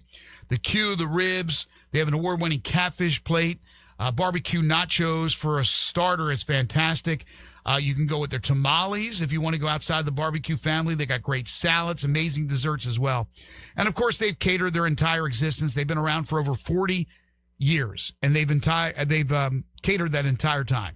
So if you have an event coming up, it doesn't matter how large it is, they can handle the largest events. They can cater, they'll set it up, and get you all ready to go to enjoy that delicious Corky's ribs and barbecue. Let them do all the work. Start you out as low as $7.99 per person. Now, for lunch or dinner today, you want them to deliver to your home or office, they will deliver in the Memphis area. $3.99 local delivery charge. That is it for Corky's. Corky's Ribs and Barbecue. Open for lunch and dinner 7 days a week. This is Sports 56 Mornings with Greg and Eli on Real Sports Talk, Sports 56 and 98.5 FM. Be sure to download our Hub 901 app for instant access to Sports 56 and all the Flynn Broadcasting stations from anywhere. Go to the App Store and get the Hub 901 app today. Unlock your new go-to spot, Codes Dispensary in Steele, Missouri, just over an hour from Memphis. When you're ready for a legal, reliable option, they're right up the road. Explore the full menu of top-shelf products in-store and online. Short on time? Order ahead and cruise through the drive-thru for a quick pickup. Stack rewards while you stock up with Club Codes. Earn points for every dollar spent. Codes Dispensary, now open in Steele, Missouri. Supreme cannabis that's worth the drive. Learn more at codesdispensary.com. That's codesdispensary.com. Since 1948, in the alley, the Rendezvous. I'm with John Virgos. John, what's going on in the Rendezvous? Brett, after 76 years, we've decided to expand our product line. Anyone who's tasted our ribs is familiar with our vinegar base. It's now available in a 32-ounce jar. It's so good to baste or marinate all meats. I even put a little bit on turnip greens. Something we've been using at the restaurant or at our house has been the Greek seasoning. My father was a cook, but my mother was a chef, and she was the one that put Greek seasoning on everything from a Mediterranean diet or a steak. My mom used it on soup, salad, veggies, fish, any meats. It's a great seasoning and a flavor enhancer. My brother Nick figured out salt and pepper was more than just McCormick's and Morton's. He's come up with a perfect blend we use to coat our shoulders and our brisket, and he used to make it for his friends as Christmas gifts, and they loved it. All these products are available at the Rendezvous or online for shipping as gifts and in many grocery stores. And if they're not in your favorite grocery store, ask your grocer to stock it. A beloved family affair and still going strong since 1948, the Rendezvous. Hey, you ready to bang? Bangers Pickleball in South Haven is now open with 10 courts, a restaurant, and 3 bars. New to pickleball? No problem. Take a free Bangers 101 class to learn. Bangers offers a great time for everyone, and there's no membership required. Bangers even has events for you non-pickleballers like mahjong, trivia, whiskey, and wine tasting. Bangers Pickleball has it all. All the rage, all the fun, all for you. Please dink responsibly at Bangers Pickleball, 6787 Snowden Lane, South Haven, Mississippi. Let's bang. Hi, I'm Ryan Saharovich, a proud partner with NST Injury Attorneys. For over 35 years, we've been fighting for Memphis families after serious accidents when insurance companies are trying to pay as little as possible. We don't back down.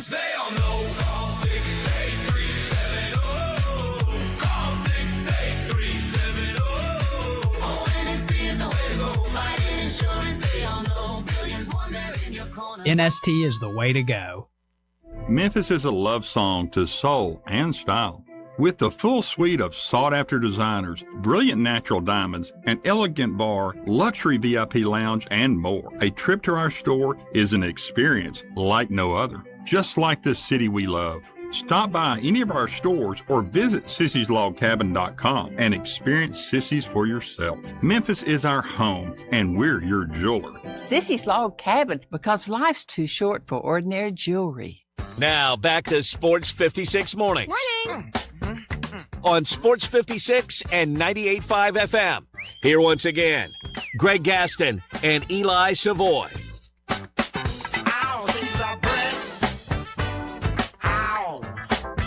Welcome back, everyone. 9:32 is the time. Wimbledon going on across the big pond, and Jannik Sinner, the number 1 seed, went out early in the French Open, I think in the first round, and that was without Carlos Alcaraz, who's also not playing at Wimbledon because of an injury. I don't know, maybe Sinner is just not fired up because his adversary, the guy that he has battled for so many different majors, is not playing.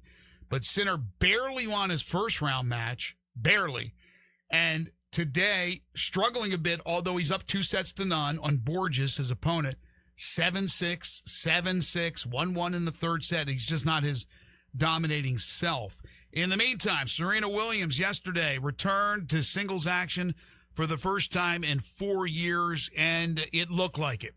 She lost to Maya Joint, 6-3, 7-6, 6-3, as she's eliminated in one round. And then, to add injury to insult, she tweaked her right knee during the first set of the loss. We didn't hear anything about that before, but now all of a sudden her agent says that. So I don't know if it's true or not, but I'll assume it is. That's why she didn't appear at the mandatory post-match interview, which pissed a lot of people off, to be honest with you. And now her status for her doubles competition with Sister Venus is uncertain. I'm going to guess if she plays with Venus, that knee probably is not that bad, but I think it might have been an excuse. She was not happy.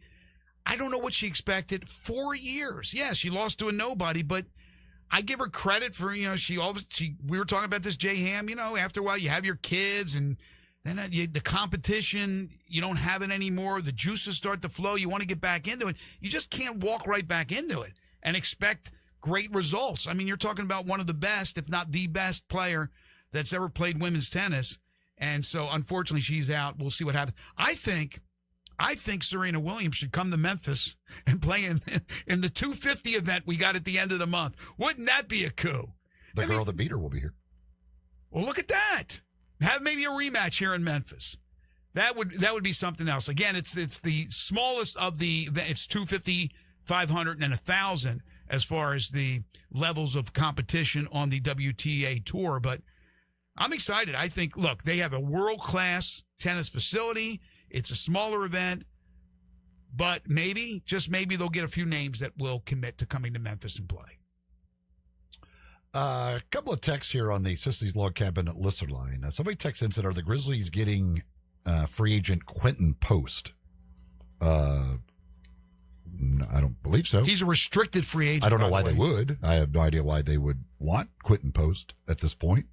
I have not seen any tie between the two of them. So no, I don't believe that is a thing. I don't think so, but. And I don't know if Golden State's going to let him walk away, but I mean, with where they are now up front, they would not need a Quentin Post. Somebody else says LeBron James to the Clippers. The Clippers are not in a position to contend. Right. LeBron's not going somewhere for the hell of it. If he wanted to stay in the city of LA, he would stay with the Lakers, I think. He wants to go try and win one more title. He ain't doing that with the Clippers. I could guarantee that. Yeah, look, it's understandable. It's convenient. He wouldn't have to move. He wouldn't have to change he would have to change his locker, but he goes to the same arena. It's not happening. We just talked about the Clippers. They have already, Kawhi's gone.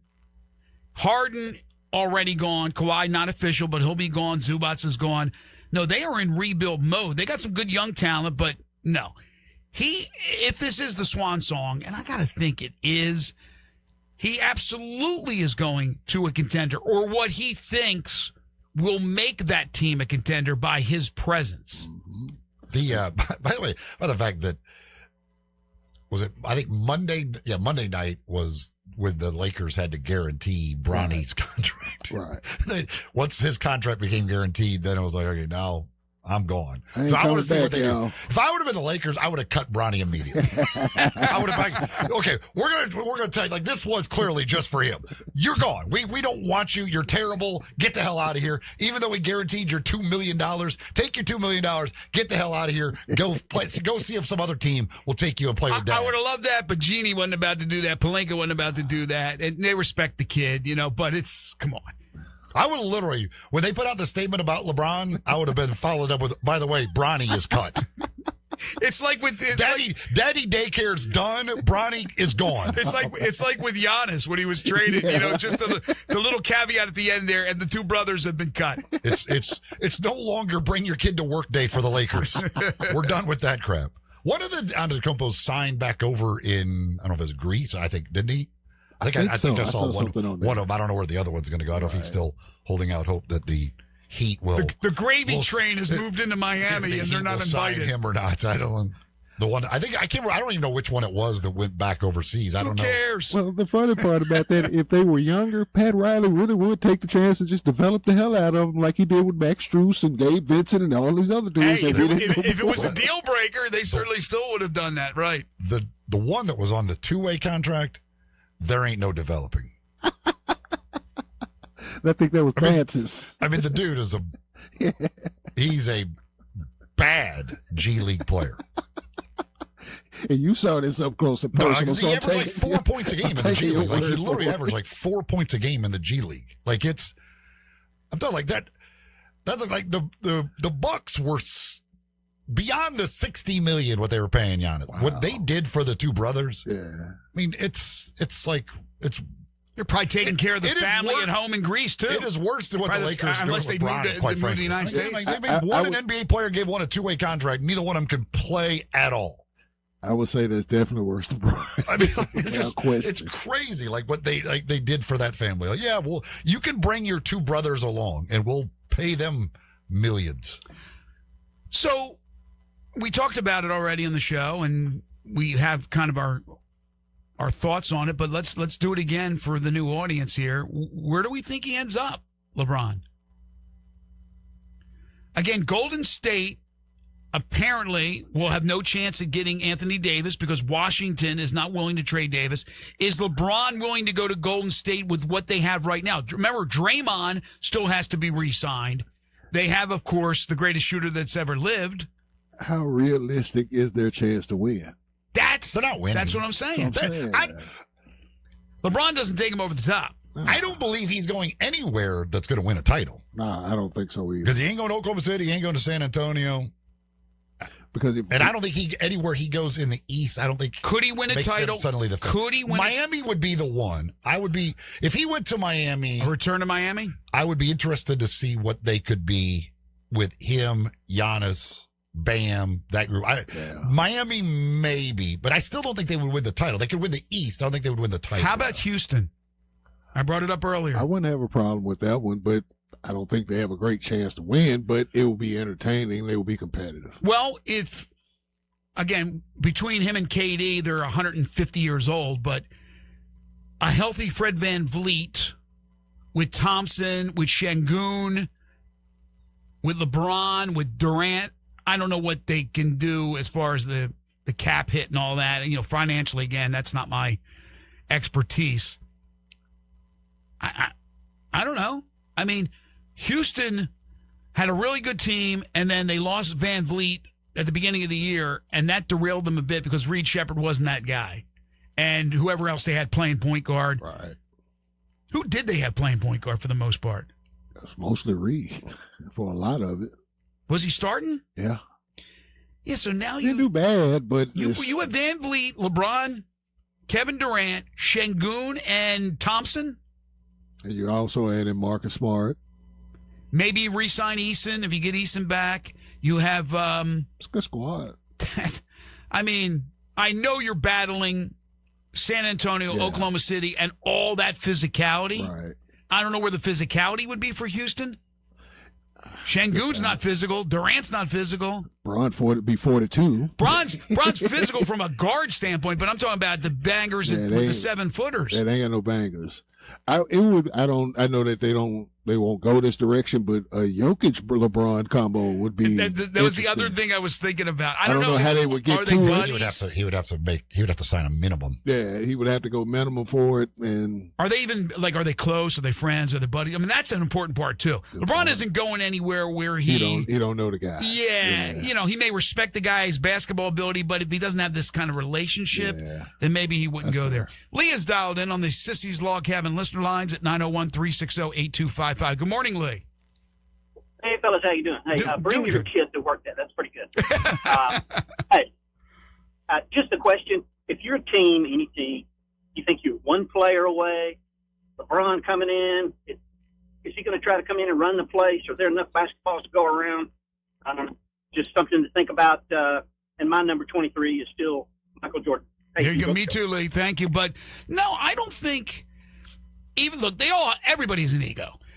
But I don't think LeBron James at this point in his career is looking to go to be option A. He understands he can't do it physically. I mean, he knew he couldn't do it with Luka. He deferred to Luka. The Paul George role in Philadelphia is perfect for him. Third option, fourth option type guy. He's not going to overstep. There will be given nights where he could be like, you know what? He's going to get 25. Yeah, like if say he went to Miami, there's a night Giannis is out. Like LeBron, I'll take the load tonight. But for the most part, he understands where he is. Yes, and I do appreciate that about LeBron. In fact, he got criticized early in his career. How many times did we bring it up when he deferred, right? He didn't take the shot. He passed it off. He's a great facilitator. A shot. He would make the right basketball play. That's what I'm saying. He didn't have to have 30 a game. He's never been like that. I don't think he's a selfish player at all. And at this time in his career, he's going to go to try to chase another ring. And if he has option B, C, or D, I think he would be fine with that. I am 23 with Lee. I am Michael Jordan over LeBron, but I can't deny what LeBron James is, what he has been, what he has meant to the NBA. And if he could find another one, God bless him. But I don't know. I don't know what makes sense with everything else that's going on. Again, Golden State and Los Angeles staying in L.A. with the Lakers, that was the only two things that were flying around for a long time. And then he comes out and says, I'm not going back to L.A., which surprised me. And then you go, okay, well, Golden State? But, it's him and Davis. They'll get Davis in a trade with Washington, and Steph and Draymond will re-sign. Well, Washington's not trading Davis. You know what that's showing me? It's time that we're phasing these old dudes out and we're building around the young guys because they don't have no place no more. We're struggling now to find a place for LeBron.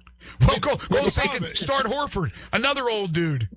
To me, like in the end, Cleveland would make the most sense if they could figure out if they could shed enough salary to make it happen.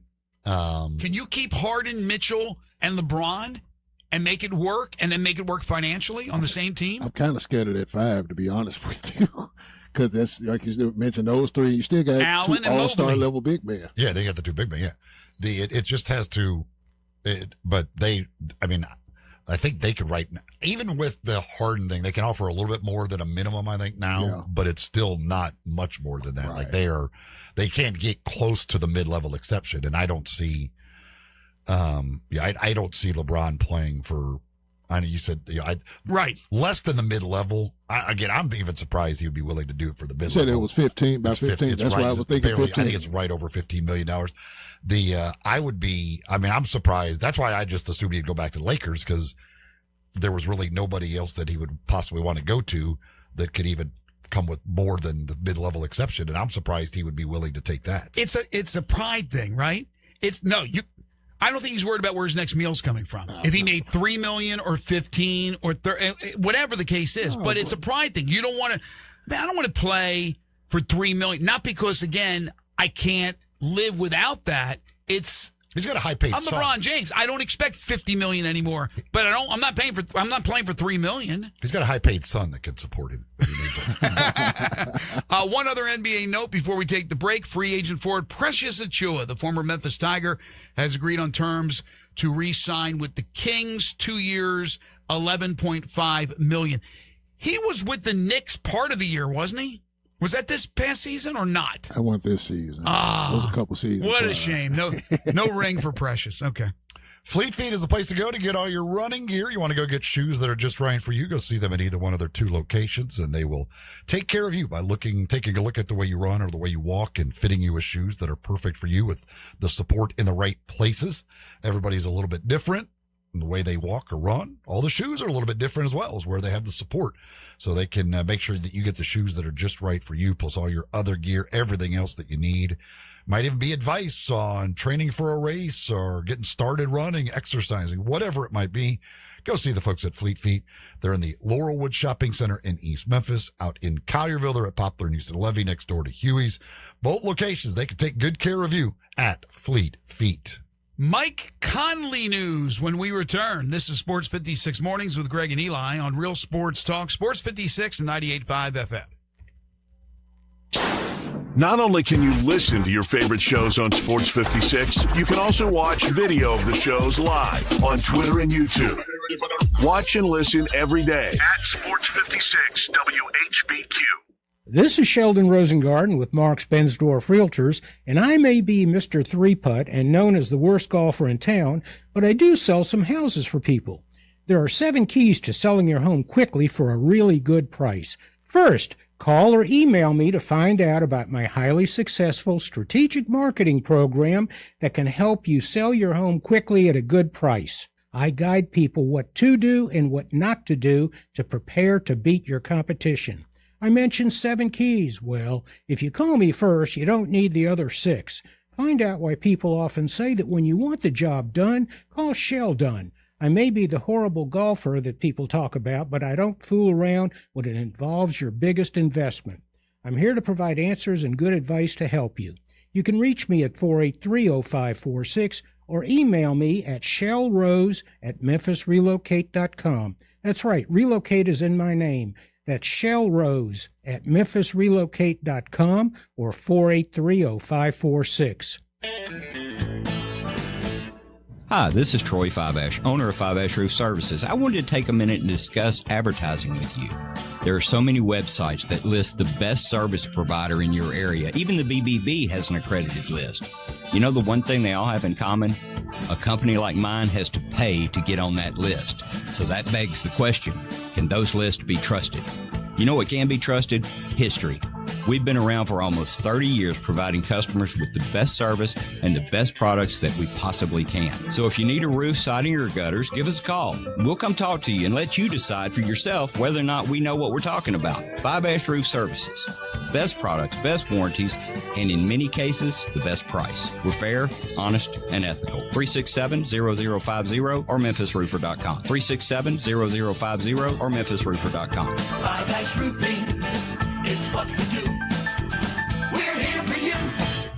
Hey, Mid-South, I've got him on the line. The main man, Jason Marshall at Gossett Hyundai on the Pike. Hey, Jason, what's going on? Check this out, Randy. 2026 Hyundai Elantra SE, only $198.48 a month. 2026 Hyundai Tucson SE, $269.59 a month. Plus the 2026 Hyundai Palisade SEL, only $331.82 a month. Plus owner's assurance with America's best 10-year, 100,000-mile powertrain limited warranty. And don't forget, Elantra Hybrid, 550 to 594 miles per gallon on a single fill-up. Tucson Hybrid Blue, 521-mile total range. And Palisade SEL boasts total driving range of 619 miles. To come see me, the main man Marshall, where we're charging forward and charging less at Gossett Hyundai. 1956 Covenant Pike, or visit online at HyundaiGossett.com 24/7. Elantra TU 196.041, MSRP 24,110. Palisade SEL, stock number TU 106,409, MSRP 44,820. Tucson TH 744,261, MSRP 31,350. Includes all rebates and incentives. PF 895 excludes tax on license. CD for complete details. Offer valid through end of the month with approved credit dealer.com.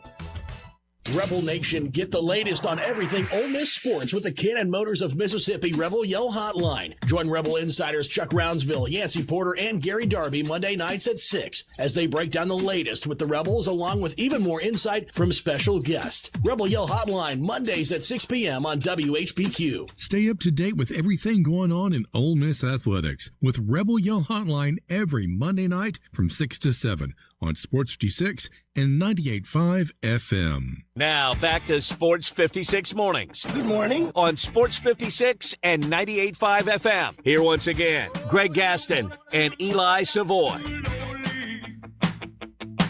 Mike Conley is shipping up to Boston, according to Shams Charania. Our good friend Mike Conley Jr. has agreed to a one-year deal to sign with the Leprechauns. Conley becomes only the 14th player in NBA history to reach 20 seasons. Congratulations to the conductor. 20 seasons and no technical fouls. Just incredible. What a great human being he is. I've enjoyed my conversations over the years with him, my sit-downs. Mike Conley's been on the show. He's just great. I thought maybe it was over for him, but Boston, to bring him in as a backup point guard. Good for him. Goes to a place where could win a ring. Could win a ring. That would be something. That's and that's what you're chasing right now, right?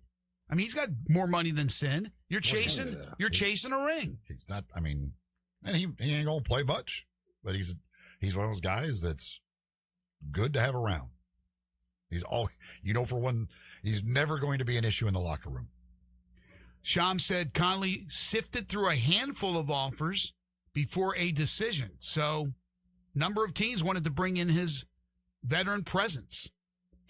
We were talking with DeMichael Cole earlier in the show, and you asked him about KCP.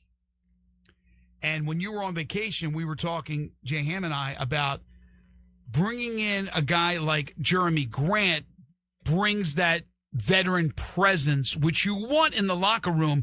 But now, it's not like you can have multiple guys, but you don't necessarily need that now with KCP. Because really, if you think about it, it's all youth. Even Beef Stew comes in. He's young. They're all young. Yeah, because Jeremy's like 32, 33, and been around. Right. Second generation player. So he can replace not only KCP in the production. He was more productive than he was last year. Of course, played more for Portland. But he can replace that experience and locker room presence, that's making KCP a guy who I think could be dealt. They could eat the contract, as we talked about, but there could be another team out there looking for that veteran presence, guy who can, a little 3-and-D action. But like a Conley, again, you're bringing in a veteran, a guy who doesn't ruffle the feathers, is great in the locker room. Well, then maybe KCP can be that for another team, and they could package him. I'm seeing that Vucevic is heading to Orlando. Yeah, going back to Orlando. I don't think there's any chance of KCP getting traded unless it's for another terrible contract, but his is expiring, so I don't know why they would want to do that. I mean, I think he could get bought out. I don't think he will be traded. What's the Vucevic figures? Nothing. Like it can't be, right? It's like $3 million or something like that. Because it's probably a veteran's minimum. Yeah, we were talking about Orlando with the financial strife they're in, that I can't even imagine that they were able to pay him much of anything. Yeah, 1 year, 3.9. 1 year, 3.9 for him. Okay. And again, earlier today, if you missed it, Norman Powell inks with the Bulls, 2 years, $45 million. So he goes from Miami to Chicago after, of course, playing with the LA Clippers. Nice addition for the Chicago Bulls. Again, tonight it's World Cup action. The United States, Bosnia-Herzegovina, 7 o'clock. Be there, aloha. A win for the United States would be a rare win over a European team. It would also land them in the Sweet 16, and they would join both their North American mates from Mexico and Canada, who have already advanced, the three hosts of this year's World Cup. But it will be certainly a challenge for the United States, but I think they can get that job done. England and Congo DR will kick things off today at 11 o'clock. Belgium and Senegal will be the middle game, and then the USA and Bosnia-Herzegovina. Then we have games on Thursday and Friday, and that will wrap it up. We'll have the Sweet 16 determined by then. Tomorrow, Spain, Austria, Portugal, Croatia, Switzerland, Algeria. Friday, Australia, Egypt, Argentina, Cape Verde. They continue to be a great story. And Colombia and Ghana. That's what's going on at the World Cup. Bosnia-Herzegovina always makes me think of a supermodel. I always think, Bosnia-Herzegovina, I think she's going to be on the cover of Sports Illustrated swimsuit issue this year. It sounds like a supermodel name. Well, these foreign supermodels. Her first name's Bosnia? Yes. It's been like from like the late 70s, early 80s. Wasn't she once on the cover of Sports Illustrated? I can't remember. No, it's a country. Okay, that's different. Different one. She once rivaled Bo Derek. Different like Herzegovina that I'm thinking of, apparently. That's wild stuff. All right, that's going to do it for us today. I want to thank DeMichael Cole, Lawrence Dockery for joining us on the program. Free agency continues in the NBA, and we'll have all the details on anything that goes down with the Grizzlies or, of course, anything around the NBA tomorrow when we join you starting bright and early at 7 a.m. We'll talk some Major League Baseball as well. We're getting close to the All-Star game. That means the final voting will be soon for the All-Star starters and then the replacements. And hopefully, once again, Hunter Goodman from the Rockies and the University of Memphis will be a National League reserve. Kerry Miller will join us to talk all things baseball at 8:25. Waldo and Friends on Sports 56 is coming up next. For Eli Savoy and Jay Ham, I'm Greg Gaston. Happy July, everybody. Have a great day.